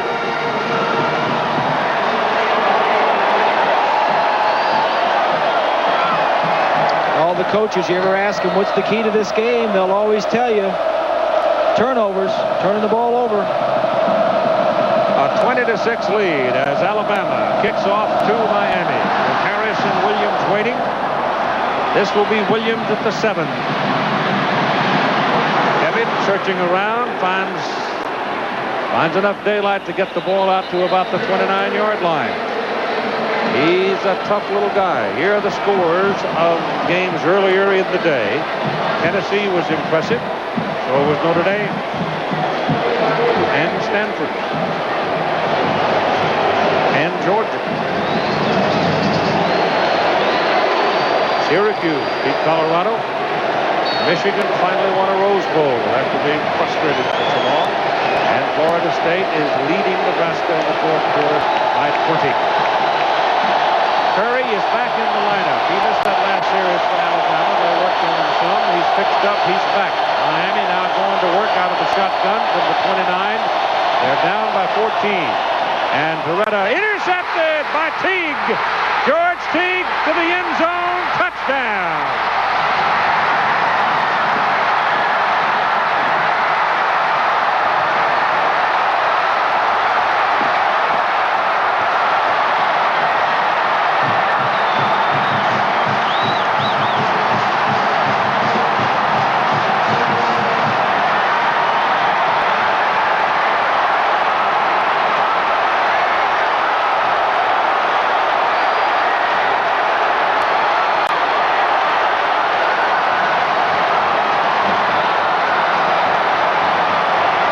Defense wins championships. And Alabama's got the best defense in the country.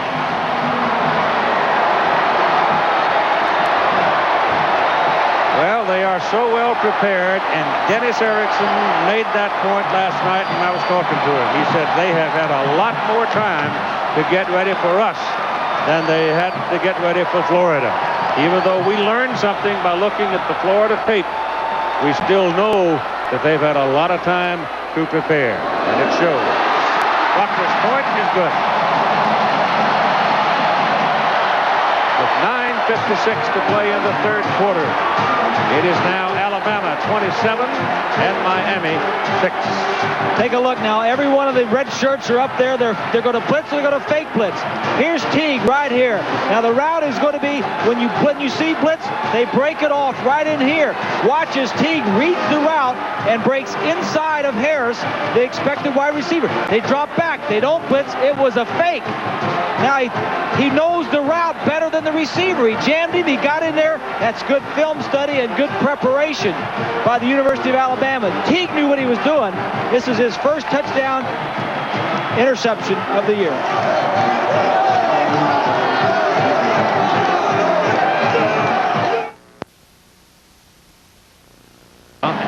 Alabama leads Miami. Gino Torretta, 2 passes in this half, 2 interceptions, and 1 Alabama touchdown. 4 turnovers leading to a total of 21 Alabama points. And that last play by Teague covered 31 yards on the touchdown return.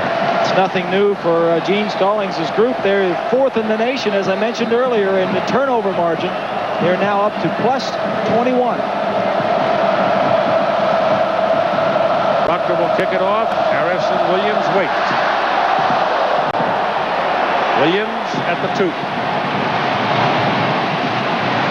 Good block trying to get him to the sidelines, but the red shirts are swarming.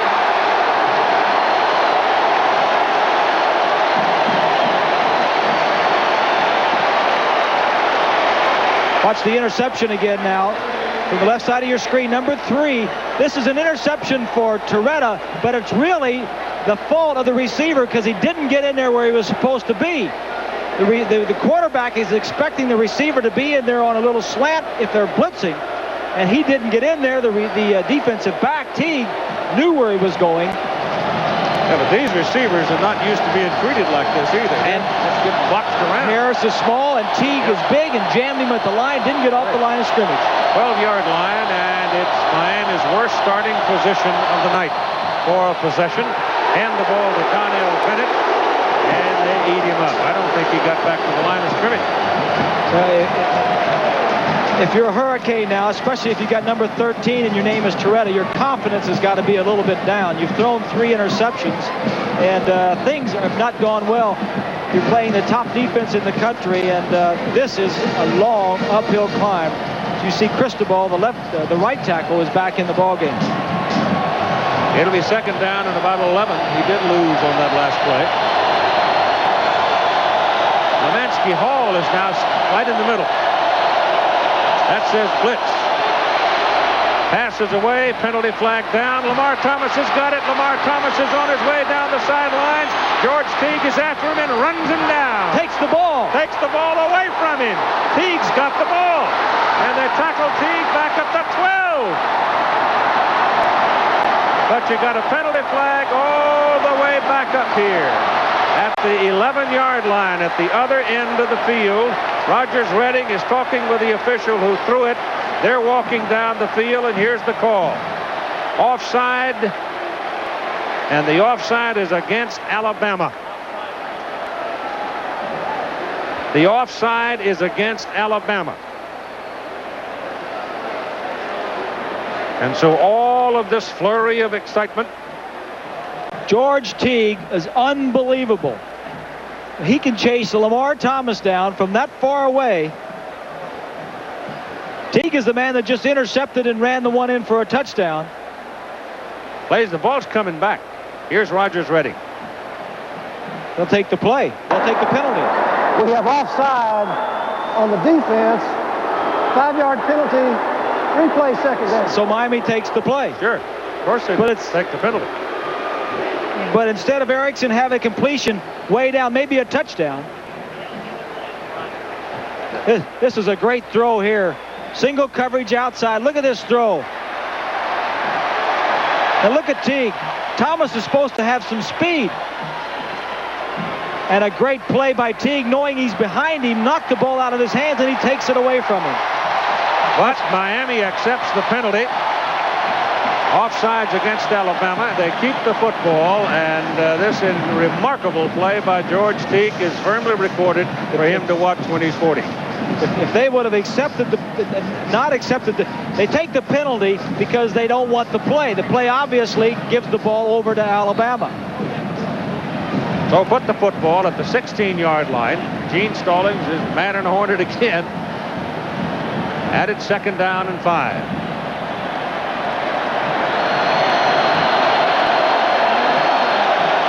Both teams kind of wobbling around here as Torretta sets them up. Tide shows blitz. They go cruising in looking for Torretta, and Torretta trying to pop out of the middle. I don't know, maybe they were trying to run a quarterback draw.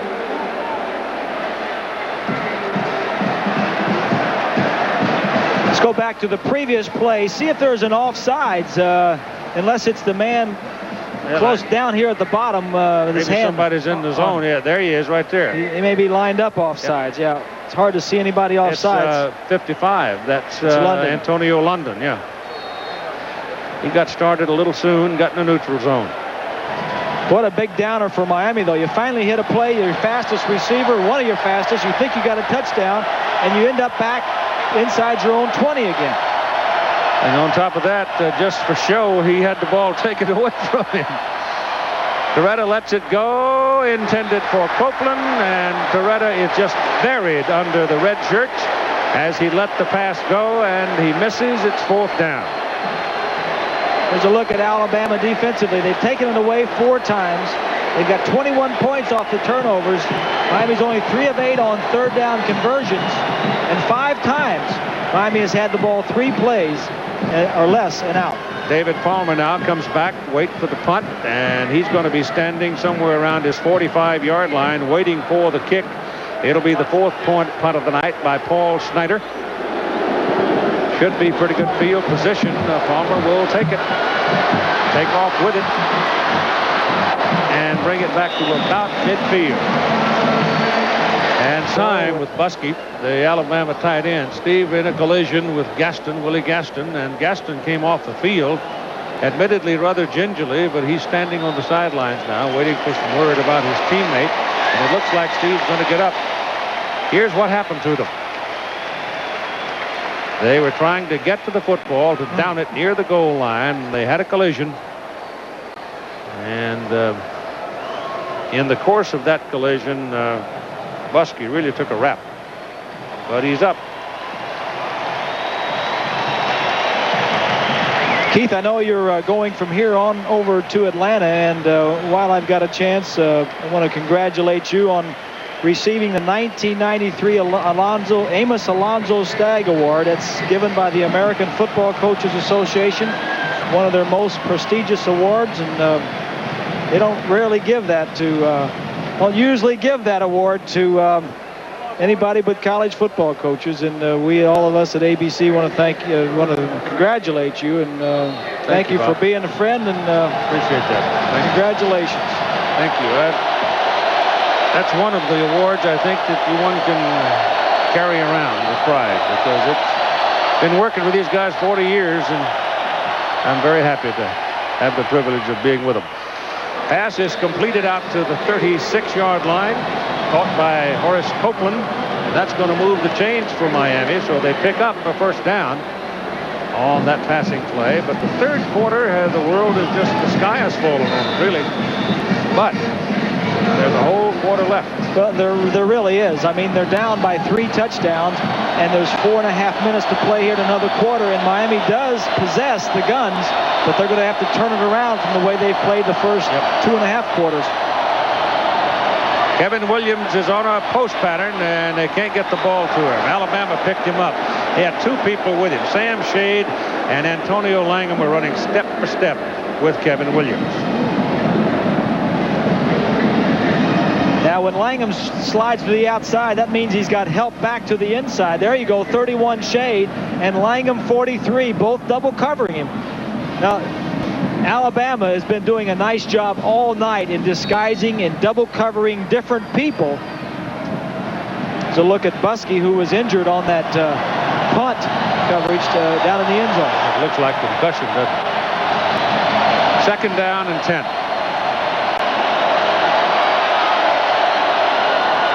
Heat coming, penalty flag thrown. Coleman Bell has the catch. And Bell is inside the 35 and finally wrestled down at the 30. And let's see about that penalty. That might be an offside.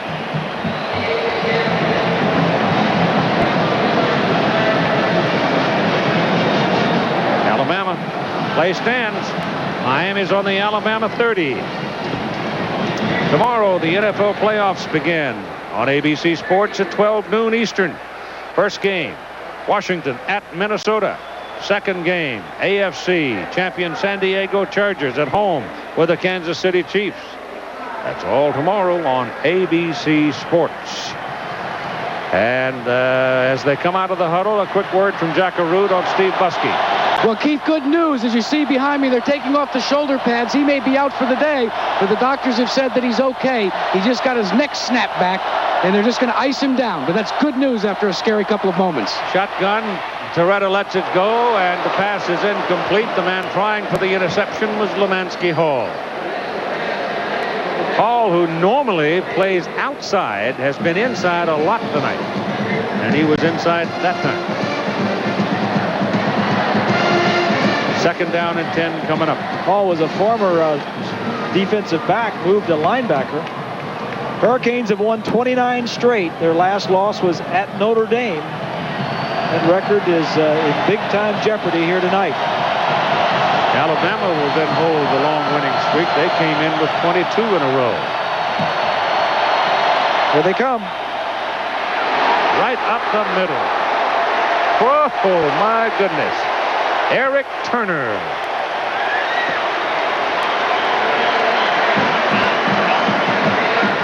Number 11 and number 39.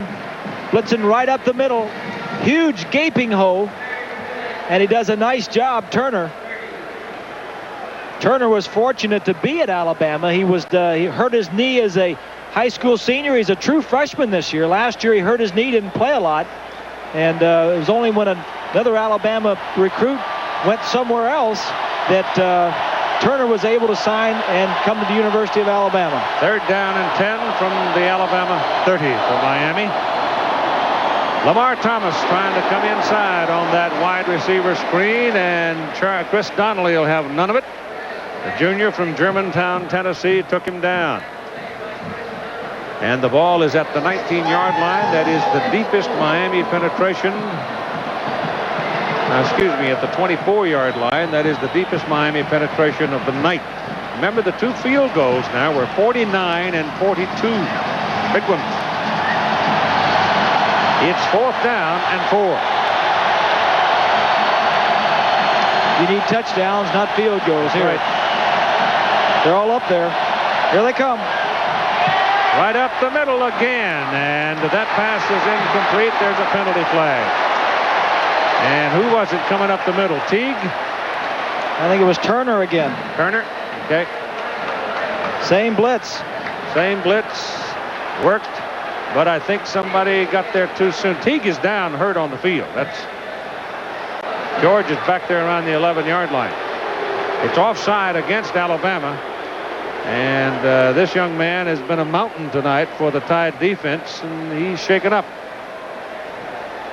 Here again is what Torretta's looking at. Look at all 11 defensive backs up there on the line of scrimmage. He's going to try to get the ball down here, straight down the field. Now, some of the times they come with this in a blitzing situation, and sometimes they drop back off. This time they're coming. Now, watch the man down, and the second man in from the right side. He's open, and Torretta tries to get him the ball. And it's underthrown. I think it may have been deflected. Or knocked down by Teague. Yeah. And that's where George got hurt.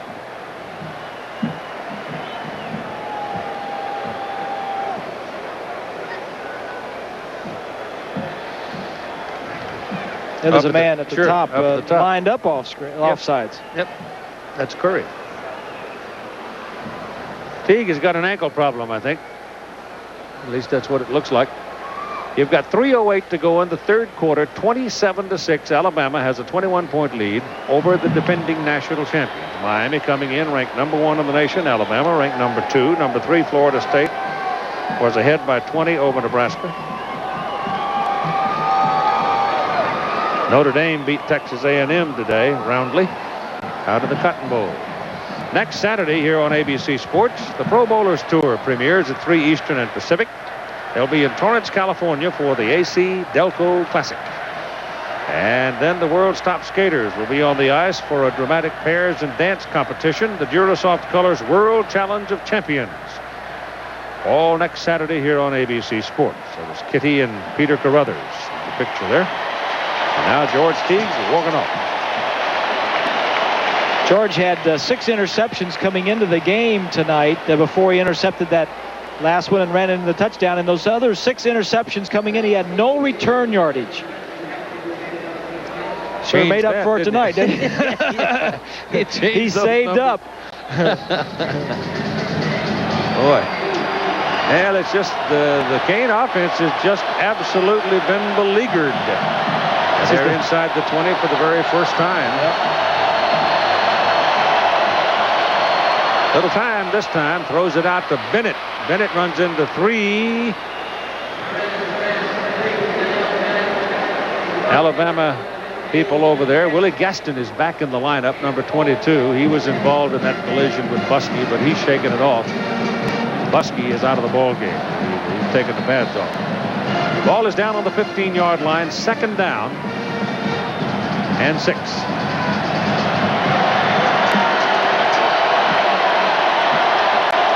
Look at that, 7-yard run. Doesn't mean much with all the turnovers that Miami has had.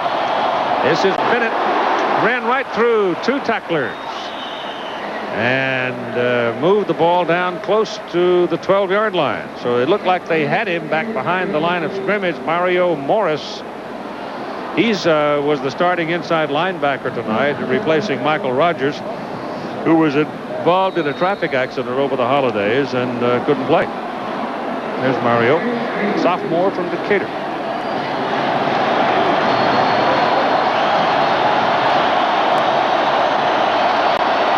Third and 2.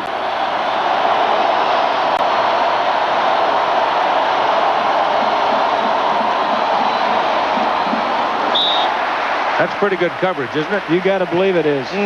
Tommy Johnson, one more time. sitting on Kevin Williams.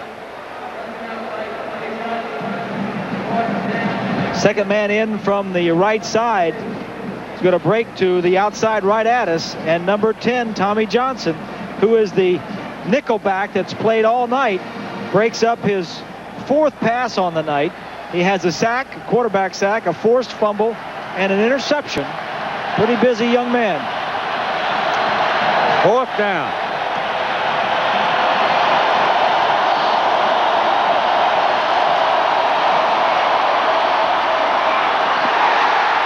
Incomplete. Coleman Bell was trying to get a hold of it.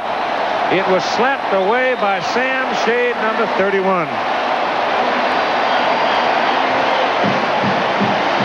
So Sam makes his second big play of the night. Thomas was back there, and Coleman Bell looked like the man, the most likely target. Another blitz. 39 is Turner. This time the center goes and gets him, and then Gregory is free. That's why he throws it off balance and high, just throwing it up to give his man a shot at it.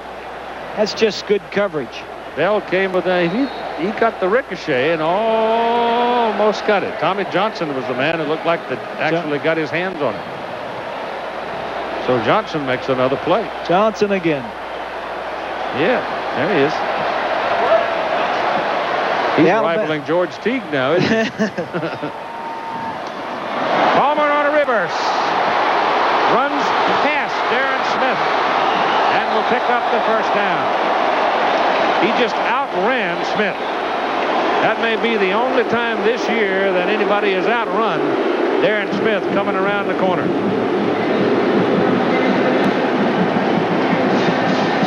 David Palmer, Mr. Excitement.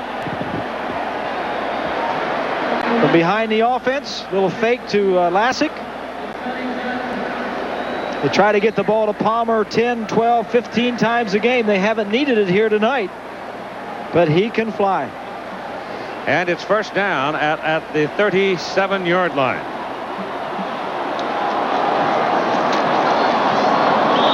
Tripped. Lassick carrying the ball, never got really started on the play, and will lose a yard or so as we wind down to the end of the 3rd quarter. 1 minute and 15 seconds to go. 27-6. Alabama ahead by 21. There's a look. David Palmer, what he's done tonight, he's rushed for 26. He's only had 6 yards receiving. They have not had to throw it.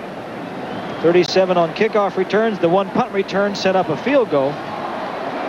Glenn Milburn, who plays a similar role for Stanford. He had a big ball game today, too. This is Lassick picking his way back to about the line of scrimmage before Darren Crine puts him down. And we go inside a minute to go in the 3rd quarter. And the big crowd in the Superdome, it's kind of quiet right now. Alabama leads by 21. We get word on George Teague that it was just a cramp, a leg cramp. And he should be able to return. I think they might like to just let the clock wind on down here. There'll be one more snap. No reason to hurry when you lead by 21 after 3. Barker's going to put it up. The pass intended for Wembley is incomplete. He's squawking about it, but gets no call. Clock shows 2 seconds remaining in the 3rd quarter. So now they'll punt. Number 69, Stevenson, a right guard for Alabama, is coming off the field very tenderly, limping on the right leg. That's Kevin Williams. There's Stevenson right there.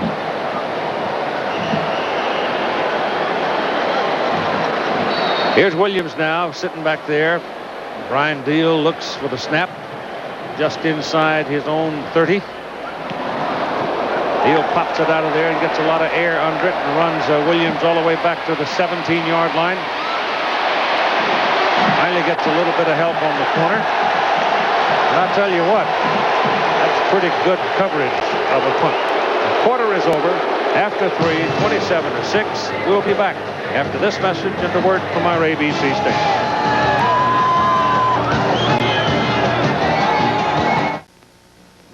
Victor 73 miles. Air traffic control in the United States is the most reliable in the world.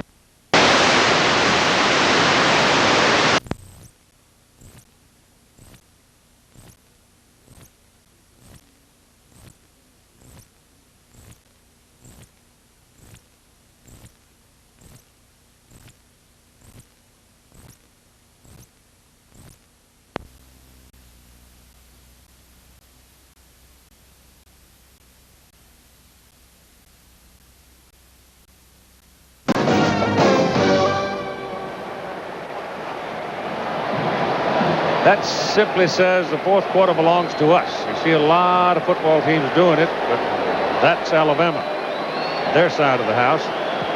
Miami, we've seen them do it a couple of times, but if they win this fourth quarter, they better come out with their motor running. They're down by 21, 27-6. And they start at the 24-yard line. First down. Torretta gets it off, and the pass, again, there was double coverage. The pass intended for Horace Copeland. Antonio London and Antonio Langham were both there. They had him between them. Very difficult, if not impossible, to complete. Defensive backs have just flat covered the Miami receivers. Yep, they've whipped them. There's Miami in number 1 versus number 2. The one loss is number 1, and they've won the 3 times they have won. They have been ranked number 2. So they're looking at losing another one when they're ranked number 1. The history here in the Sugar Bowl has been for number 2 to win. It happened. Gino's falling down, but throws the ball as he is falling down, and they're going to let him have it. He tripped as he pulled away from the snap. And Florida State has defeated Nebraska 27-14. That score is final in the Orange Bowl. After this game, there'll be only one of the bowl games left. That'll be the Peach Bowl in Atlanta. Right guard Kip Vickers, number 78, stepped on Torretta's right foot. Well, that happens a lot. It does. It really does. Is that why you walk funny? Well, no. And the reason it happens is not because the quarterback is slow getting away. It is that the guard or the center move before they normally do, or take a much larger step, or move too quickly. Hurry puts a heat on. He delivers the ball to Kevin Williams, and they take Williams down right about the 25-yard line. Derek Oden, 56, the key man on the hit. He's another tough guy. This Alabama defense, the starters have only allowed 8 touchdowns all year long, and they have scored 4 touchdowns. The defense has for Alabama. 12 games, they've allowed 8 touchdowns, and they've scored 4. So net, they've given up 4 touches. Kick is out of there by Snyder. Palmer got it at the 37, tries to puck between 2 and can't do it, and goes down at the 40. You know, as we look at the third quarter numbers here and the domination by Alabama, that people are going to start asking the question, Bob, is this one of the great defensive teams of all time? Well, it certainly is one of the best that I've seen in a long time. But you're better judging than that than I have. You've been around this for 40 years. Yeah, but you go back to the times when they played the one platoon. Yeah. There were some great defensive teams back then. It's tough to compare teams in different eras. The rules change. Yep. Can't do it.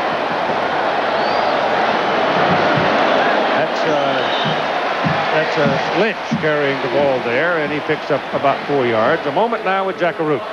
Well, Keith, you know, in order for Alabama to make it to the Sugar Bowl, they had to defeat their SEC rivals and also the ones that won the Eastern Division in this first ever championship game in Birmingham. Who was that? The Florida Gators. Well, listen to what happened. Shane Matthews called the team in the locker room earlier, wished them well. There were 35 players from Florida watching the game at Florida Field on a big screen TV. Yep, there's some contact. Florida certainly did a lot better offensively against this Alabama defense than Miami is doing here tonight. Looked like Mark Caesar just won't knock somebody down. It walked him. Getting frustrated. We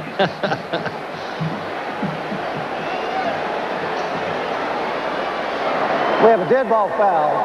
False start. False start. On the offense. Caesar within his rights to do what he did. And Beams is really hot.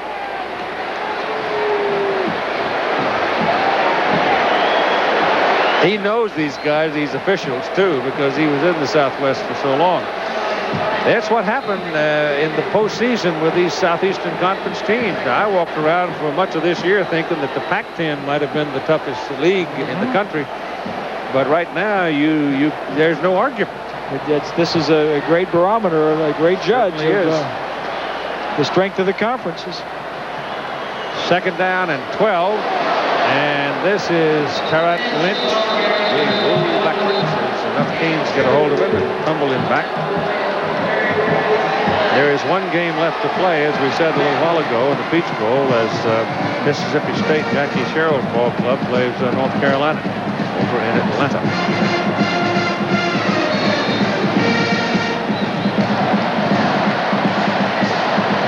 The series goes back a ways. A lot of those victories were in the 70s when Alabama was dominating. I think they only played one time. They didn't play at all in the 80s. They played the one game in 1990 Sugar Bowl. Barker throws incomplete, intended for Curtis Brown, and defended by Paul White. White at 5'9", given away about 4 or 5 inches on that play, but he made it. And so the Tide will have to give the ball away again on the punt. As we are in the fourth quarter of play, it was the third quarter where the sky really fell on the Hurricanes. It was 13-6 at halftime, and Alabama, exercising opportunity, came up with interceptions that produced 14 points. Kevin Williams on the move will take it. He's still upright. He's still upright. I don't see any flags. Nobody has put a foot down to mark it. Touchdown, Miami. Can you believe that? Unbelievable. I thought he was out of bounds over there. I think a lot of people did. But Williams is, as we told you a while ago, you reach a hold of him, you think you got him, and all of a sudden you're looking at his pockets going away from him. Well, to get back in this game, the Hurricanes needed some big plays, and we mentioned they do have some big play guys. This is 78 yards. This is a Sugar Bowl record. Williams is stopped. Sometimes when that happens, the coverage team stops. He does stay in bounds. Now there's nobody to really pursue him. And he canters into the end zone. That's his 27-12. First punt return for a touchdown this year. Last year he had 3, but really has not shown a lot this year. You know, that sort of reminds me of that UCLA-Nebraska game a few years ago. Remember that? Yep. The fellow rolled over the top of somebody else, got up and walked 40 yards for a touchdown. Threw it for the point. Good. So 12:08 to go now. Miami will kick off. It's the first Sugar Bowl touchdown off a punt return in 21 years. Last man to do it was Tim Wiley of the Oklahoma Sooners. David Burnson fetching that out of the history book.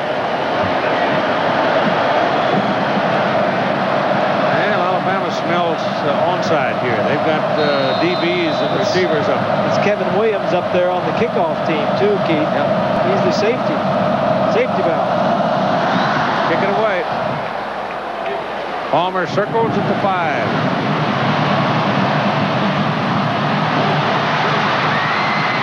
All the way to the 40. I tell you, these two little guys are really something when they get that football and start looking for a hole.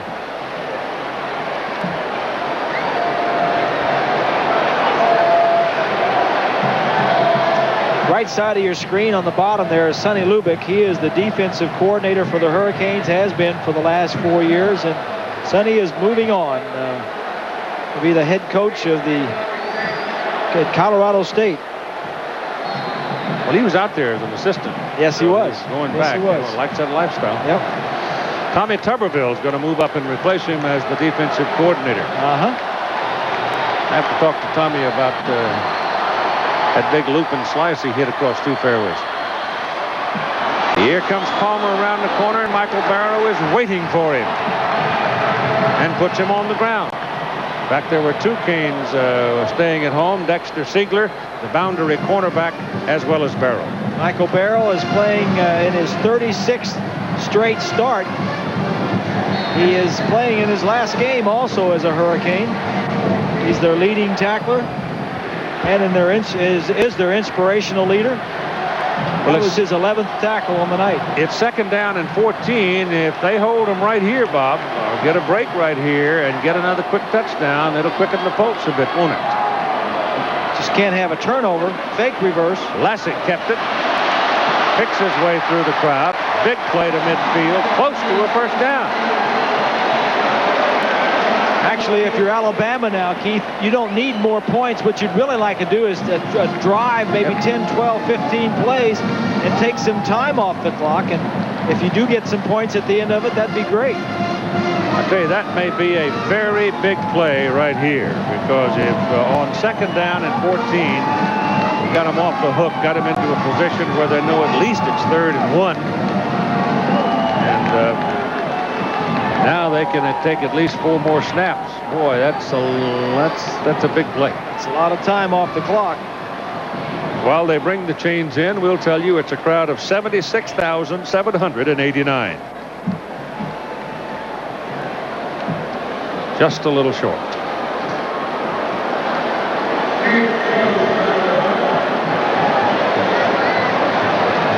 Going to fake this reverse. They're going to fake it to Palmer. Palmer is a marked man. Whenever defenses come in, you see Crine, 91, was influenced by that. I'll tell you what, Lassick and Palmer, the 2 guys, the 2 main cogs in this Alabama offense, are really something. It's about 6 inches that they need here on 3rd down. Oh, look at this. I don't think he got it. Barker trying to sneak it. He just bounced off the first try.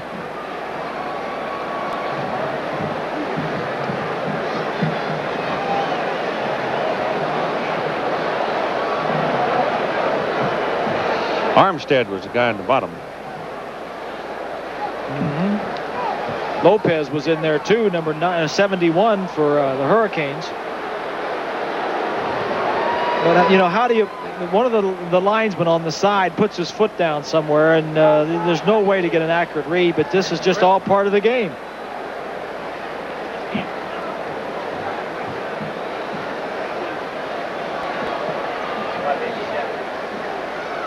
Short. He needed 6 inches. He got 3. Gene Stalling says go for it.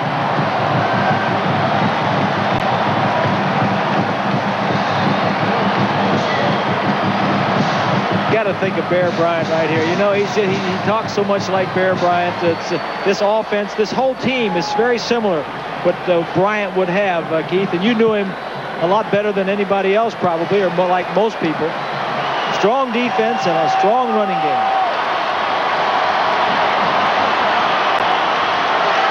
Oh, he got it, but not by a whole bunch. Martin Houston, the bulk of the big fullback, is good for the first down.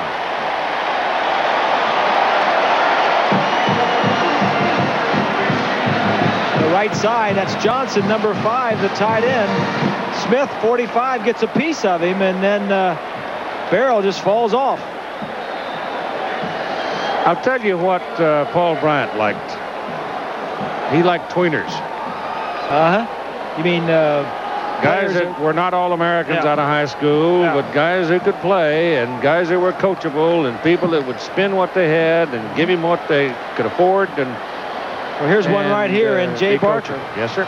He is a hard worker. A lot of them out there. Yep. This is Lassick. Well, I'm not so sure that he had pretty good numbers coming out of Haverstraw, New York, but he was not a world beater. Otherwise, he'd never been able to get south. Somebody would have roped him in, but he shows up and he's had a terrific senior year. Barrow fighting off the block of Shields, the center, gets a part of it, as does Greer. Time remaining in the ball game, 9 minutes and 40 seconds, 27-13.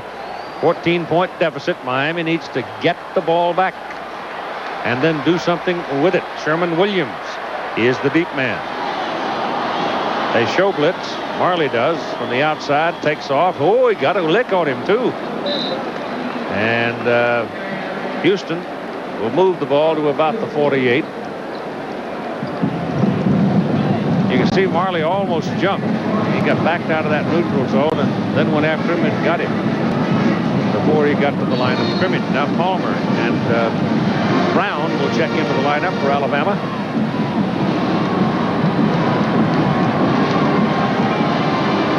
It's 1 versus 2. Yep.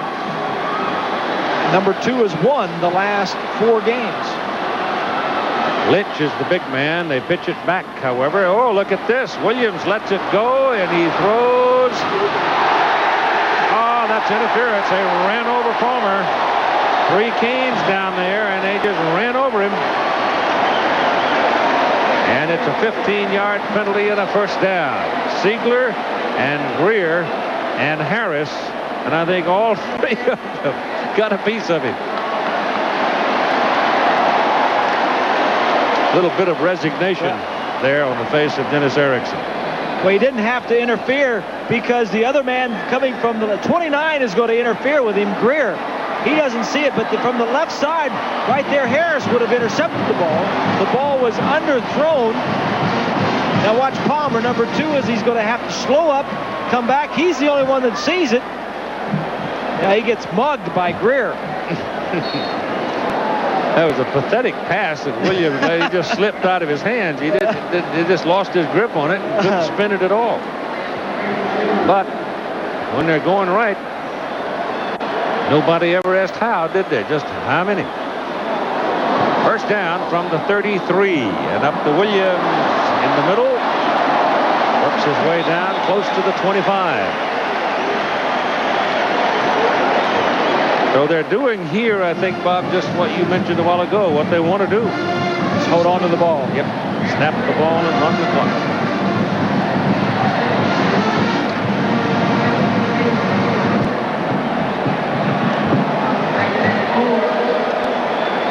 Pretty quiet over there on the side where the white shirts are resting. Alabama's rushed for 234 yards. That's an average of 4.5 per carry.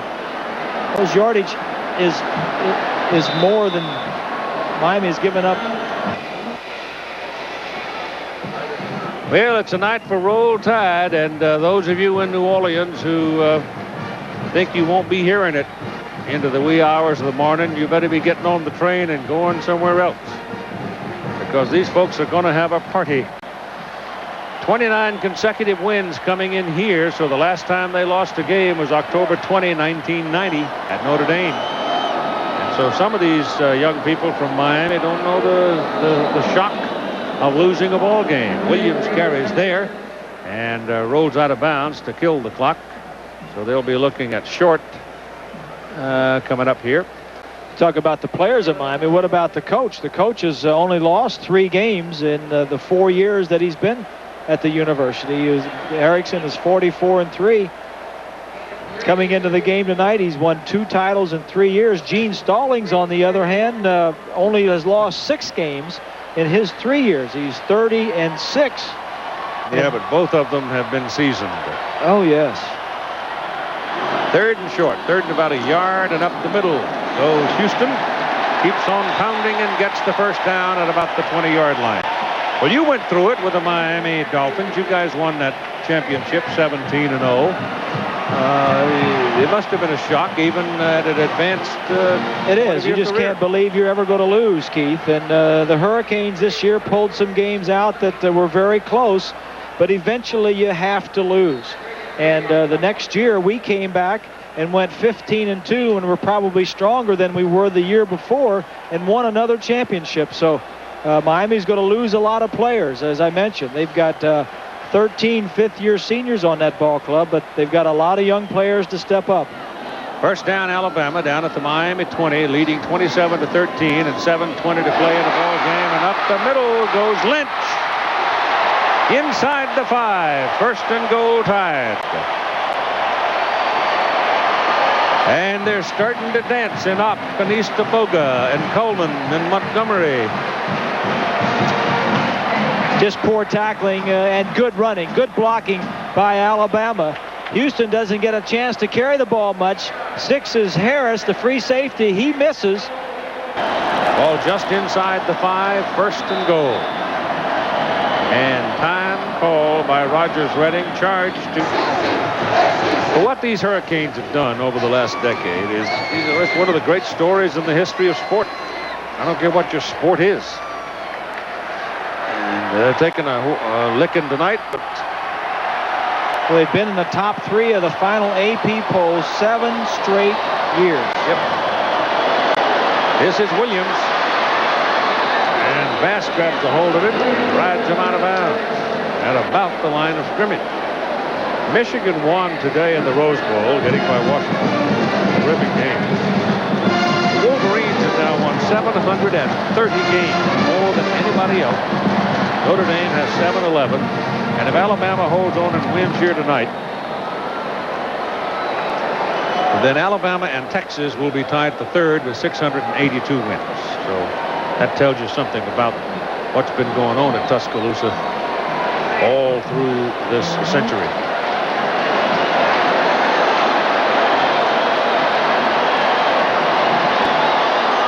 Second down, give it to Lassick. Turns the corner, touchdown.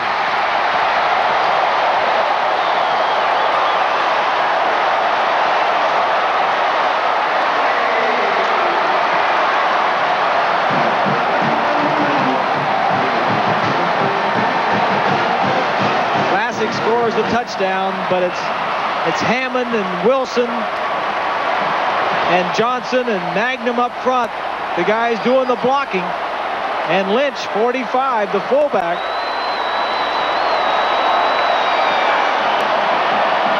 And is there any doubt who the national champion is? Not in my mind. Lassick, 28 carries, 135 yards, 2 touchdowns. Point by Proctor. Good. At 6:46 to play in the game, I think I heard the door slam. 34-13. Alabama leads again by 21 points.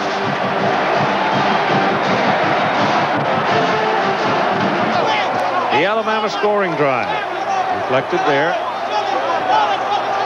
12 plays, took a lot of time off the clock. Pass interference penalty, though, was the big play. Yeah. Mistake by Miami. And the Alabama Crimson Tide cashed it in. Proctor killed it. Knocked all the air out of it. And Kevin Williams is going to come from 4 yards deep in the end zone. Now he's going to go the other way. Hoping his picket line is set up over there. He did get a little help out of it. And finally he steps out of bounds up around the 22. And now penalty flag.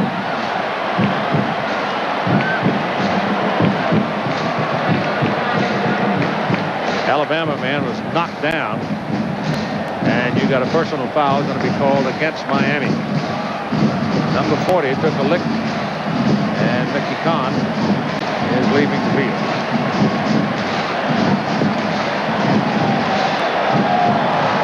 We have a dead ball, personal foul on the receiving team. Penalized half the distance to the goal. 92 tour will be there looking for the first win of the 1993 tour. And Ray Floyd is qualified to play in both the regular and the senior tournament divisions of the Tournament of Champions. Does that mean he has to hit it twice? No, he's got twice a good chance to win. Torretta completes the pass to Donnell Bennett out of the backfield.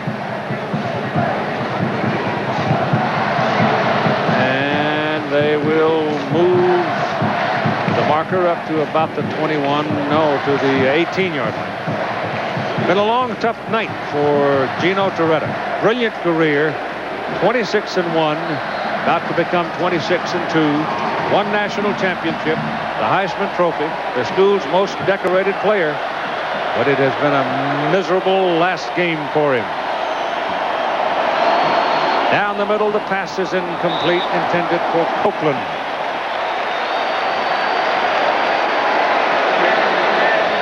Clock shows 6:24 to play in the ball game. Well, you're right about Gino. It's been a tough career. But not for that man right there. Stallings has come in and really turned this program around, and he is a big admirer of Bear Bryant. You know what? You look at the guys that followed the Bear, Ray Perkins, Bill Curry. They didn't lose. They didn't have a losing season.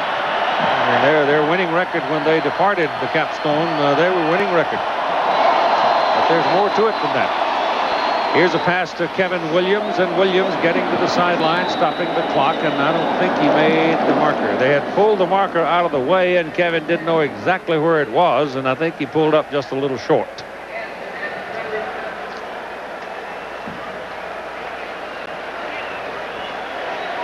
Well, they'll bring the chain all the way across the field. So let's summarize for you as to what's happened. There have been 4 Miami turnovers that led to 21 Alabama points.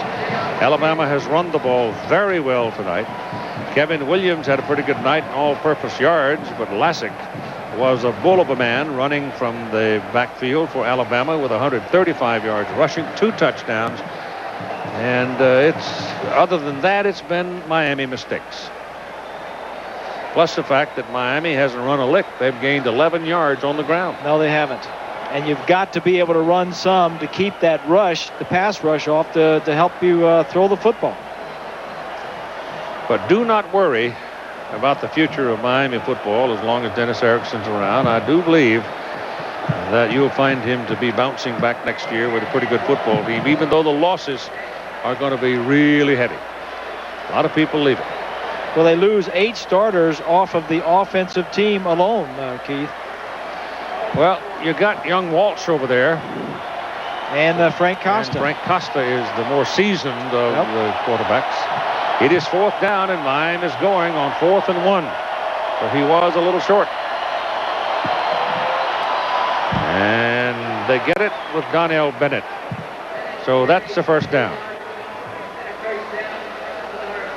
There may have been a lot of key plays in the game, but there's always one that breaks your heart, takes away your momentum. This was the 2nd possession of Miami in the 2nd half. Torretta had already had 1 intercepted on the 1st possession, and Alabama scored, and this was the 2nd one. Alabama has scored a touchdown off the defense 4 games in a row. Chris Jones can't reel that pass in. It is incomplete. It was a matter of the Miami wide receivers just getting whipped, wasn't it? That's right. Teague is one of the corners. He scores here.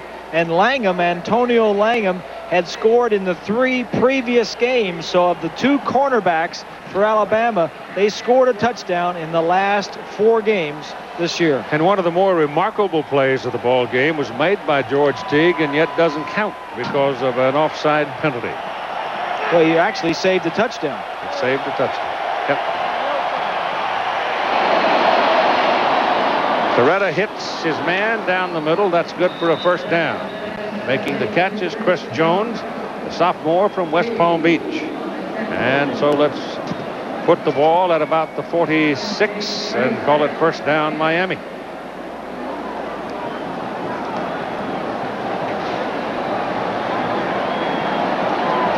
.51 remaining, 21-point lead, 34-13. Torretta throws the ball into the ground to kill the clock. As far as Alabama's concerned, they lose Teague, but Antonio Langham is back. They lose Copeland and Curry and Antonio London, but Lemansky Hall is back. Sam Shade is back. Nunley is back. Lockett. They'll have some guys to work with defensively. And Miami gets Rusty Medeiros back. He just got another year of eligibility. Yes, he did. He was out here yesterday running. ACL construction and out running already. They look good, too. Lamar Thomas jumps out of bounds quickly, picks up about 5 on that play. Here's that play I was talking about a moment ago that Teague made. The pass was complete to Lamar Thomas here, and it looked like for all the world that he was on his way to a touchdown. And And it would have been a very dramatic touchdown for Miami to mount a comeback on. But look at this. Teague runs him down. Thomas is one of the fastest guys on the Miami roster. Not only does he run him down, but he has the presence of mind to try to knock the ball loose, and he didn't knock it loose. He just stole it. But the play was nullified by an offside penalty. And on top of this pile of humanity down there is big old 94. John Copeland.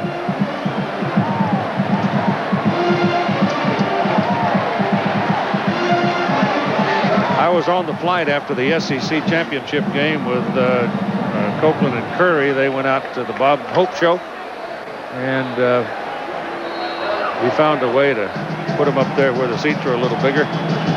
Dallas to Los Angeles, and I think they ate everything.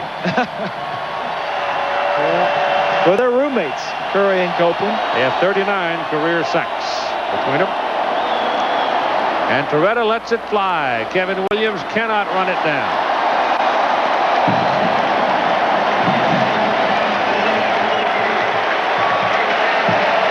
And at 4:51 to play in the game, Torretta walks off and into a very disconsolate gathering on the Miami side of the field.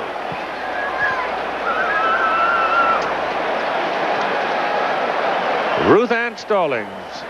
John Mark to the left there. Daughters. Nice, close, lovely family. John Mark was the subject of a feature some time ago. One with Down syndrome. Loved by everybody who's known him. Brian Bergdorf checks in as the new quarterback, and 1 versus 2 in the Sugar Bowl, 79 and 83. 2 beat 1 in both instances, and it's going to happen here for a third time. Those were not, as you would want to say, consensus. Those were AP polls. That's the one we've used this year. Carrying the ball is Chris Anderson, and Anderson's put down by Darren Smith. But Alabama's going to finish this season with 13 wins. That's the most ever in a single season for the university. They have won 10 or more football games 22 times in a single season.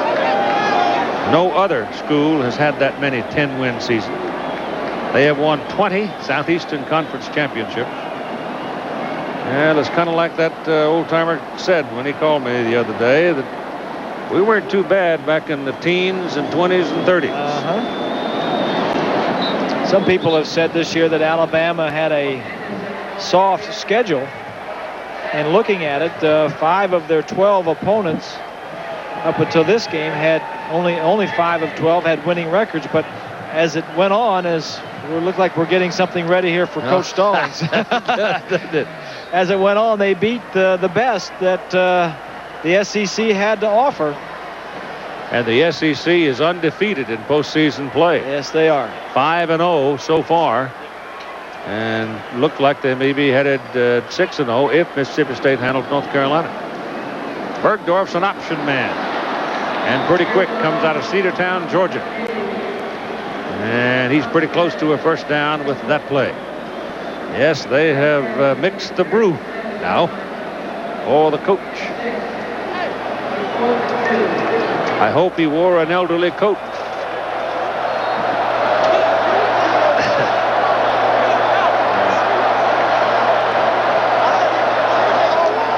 He won't care. He brought an extra. Clock moves inside of 3 minutes now, and number 19 there is a freshman quarterback, if you're wondering. Chad Keith. He better be pretty accurate. He might be. You got that right. Driving the equipment. He might be working for Tank next year. He looked awful young. You can't help but feel sympathy for what's happened to the Miami team and Gino Torretta tonight. You have to, because they've had a very illustrious career. Had a great run. Caved in on them. Including the Heisman. There's Barker. who finishes up. He's 17 straight 17-0. Yep. as a starter. He was 4 of 13 tonight for only 18 yards and had 2 intercepted. He rushed for 19 yards and passed for 18. So he actually ran for more yardage than he threw for. Deal launched that, but Jonathan Harris let it go, and it's down at the 5-yard line by Alabama's Tommy Johnson. So when it's going right, sure does feel good. Tomorrow, NFL playoffs on ABC Sports, 12 noon, doubleheader, Washington at Minnesota and Kansas City at San Diego. Join us here on ABC Sports for the NFL wildcard playoffs, and hasn't Bobby Ross done something out in San Diego? He certainly has. Stan Humphries will play, we're told, for San Diego.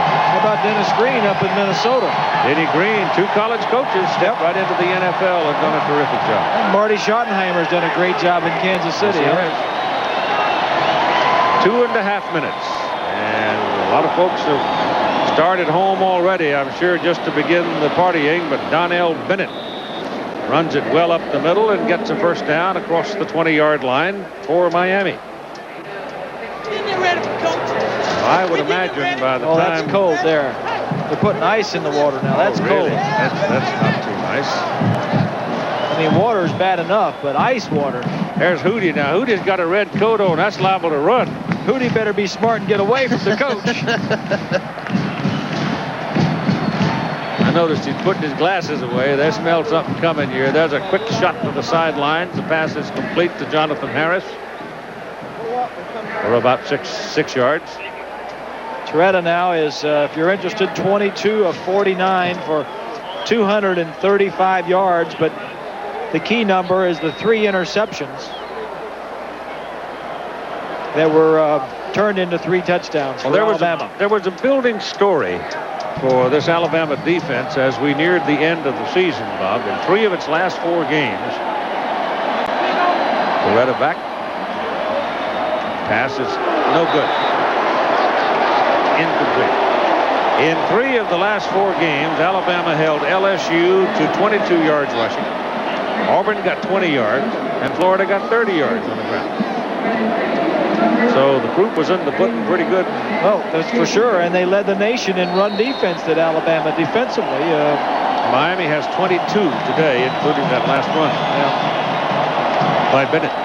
Well, you mentioned earlier, 7 of the SEC's all-conference defensive players are on the Alabama defensive team. Now and be counted actually on both teams come next season. But for all intents and purposes, it looks like the national championship belongs to the Alabama Crimson Tide. Toretta lets it go. Lamar Thomas on the run, can't pull it down. Pass is incomplete. Executive producer of ABC Sports is Jack O'Hara.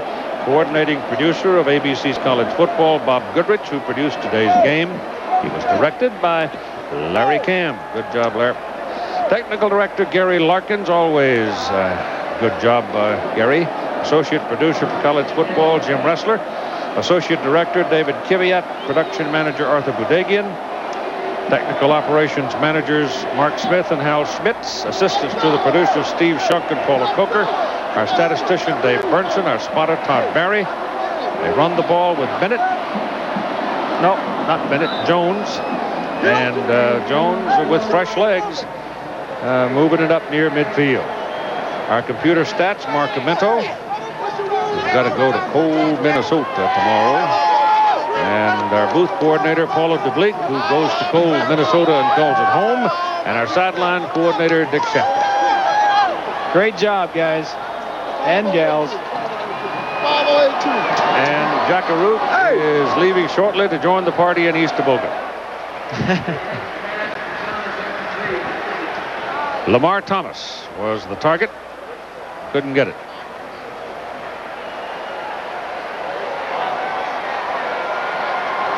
In case you don't know, the Talladega racetrack's over there in East Toboggan. And maybe, arguably, the best chicken fried steak in the world. Been over there, huh? Yes, I have. There's the disappointment on the face of the young men of Miami.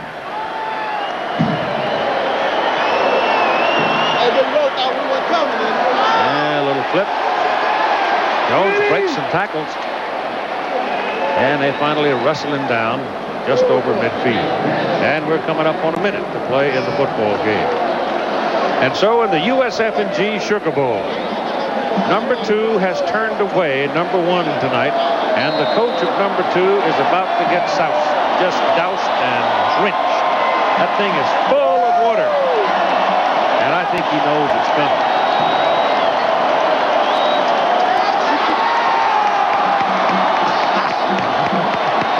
Oh, it's a shock.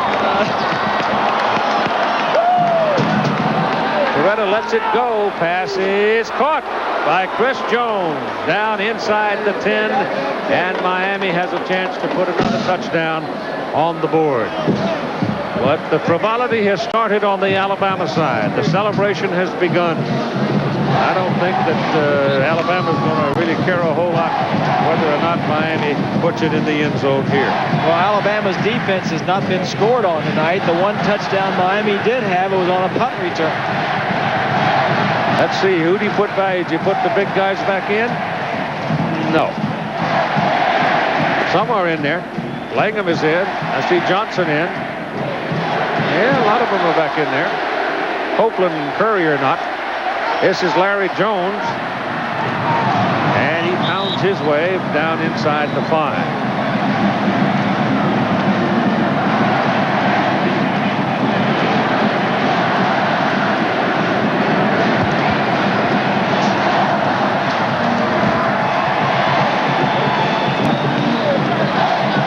Valuable player has been named by the media. Millard Digby, most outstanding player ballot handed to me, says Derek Lassick of Alabama, who had 28 carries for 135 yards and 2 touchdowns. The time remaining in the ball game, 10 seconds.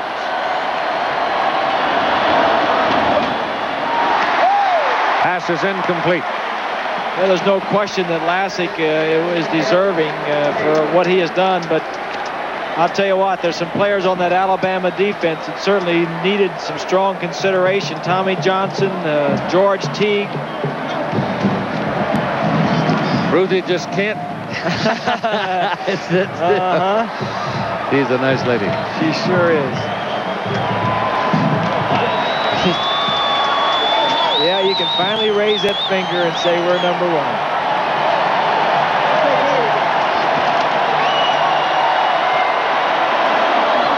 To the corner for Joe. Got it. No, he's out of bounds. Out of bounds. Nice call. Game's over. Alabama defeats Miami. Number 2 beats number 1, 34-13. And I'm going to say it for the second time. I do believe Beebs Stallings has succeeded. The Bears.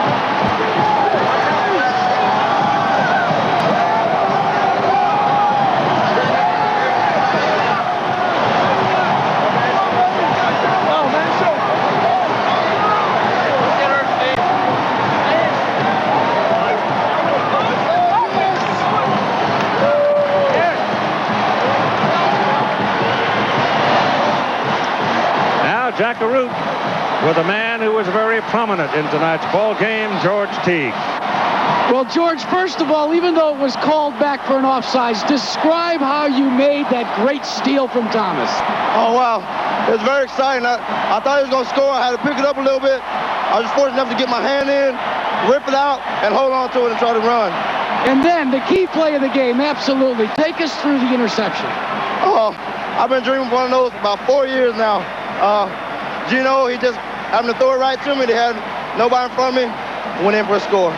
You know, all year you had to read in the polls, Miami number 1, Miami number 1. There was one guy in Arizona said that Alabama was number 1. How sweet is this victory tonight? I'll tell you what, it's so sweet. If I have 5 pounds of sugar, I can take it all in right now. I think that says it all, Keith. Well, they didn't stumble into it. They didn't back into it. They just whipped Miami 34-13. He feeds to the end zone. Touchdown. One of many great defensive plays tonight for the Alabama Crimson Tide on their way to their 12th national championship. A huge crowd of Alabama fans in the Superdome celebrate, none more so than this woman, the wife of Coach Gene Stallings. Good evening, I'm Scott Richards. Thanks for staying with us for this special edition of Channel 6 News at 10.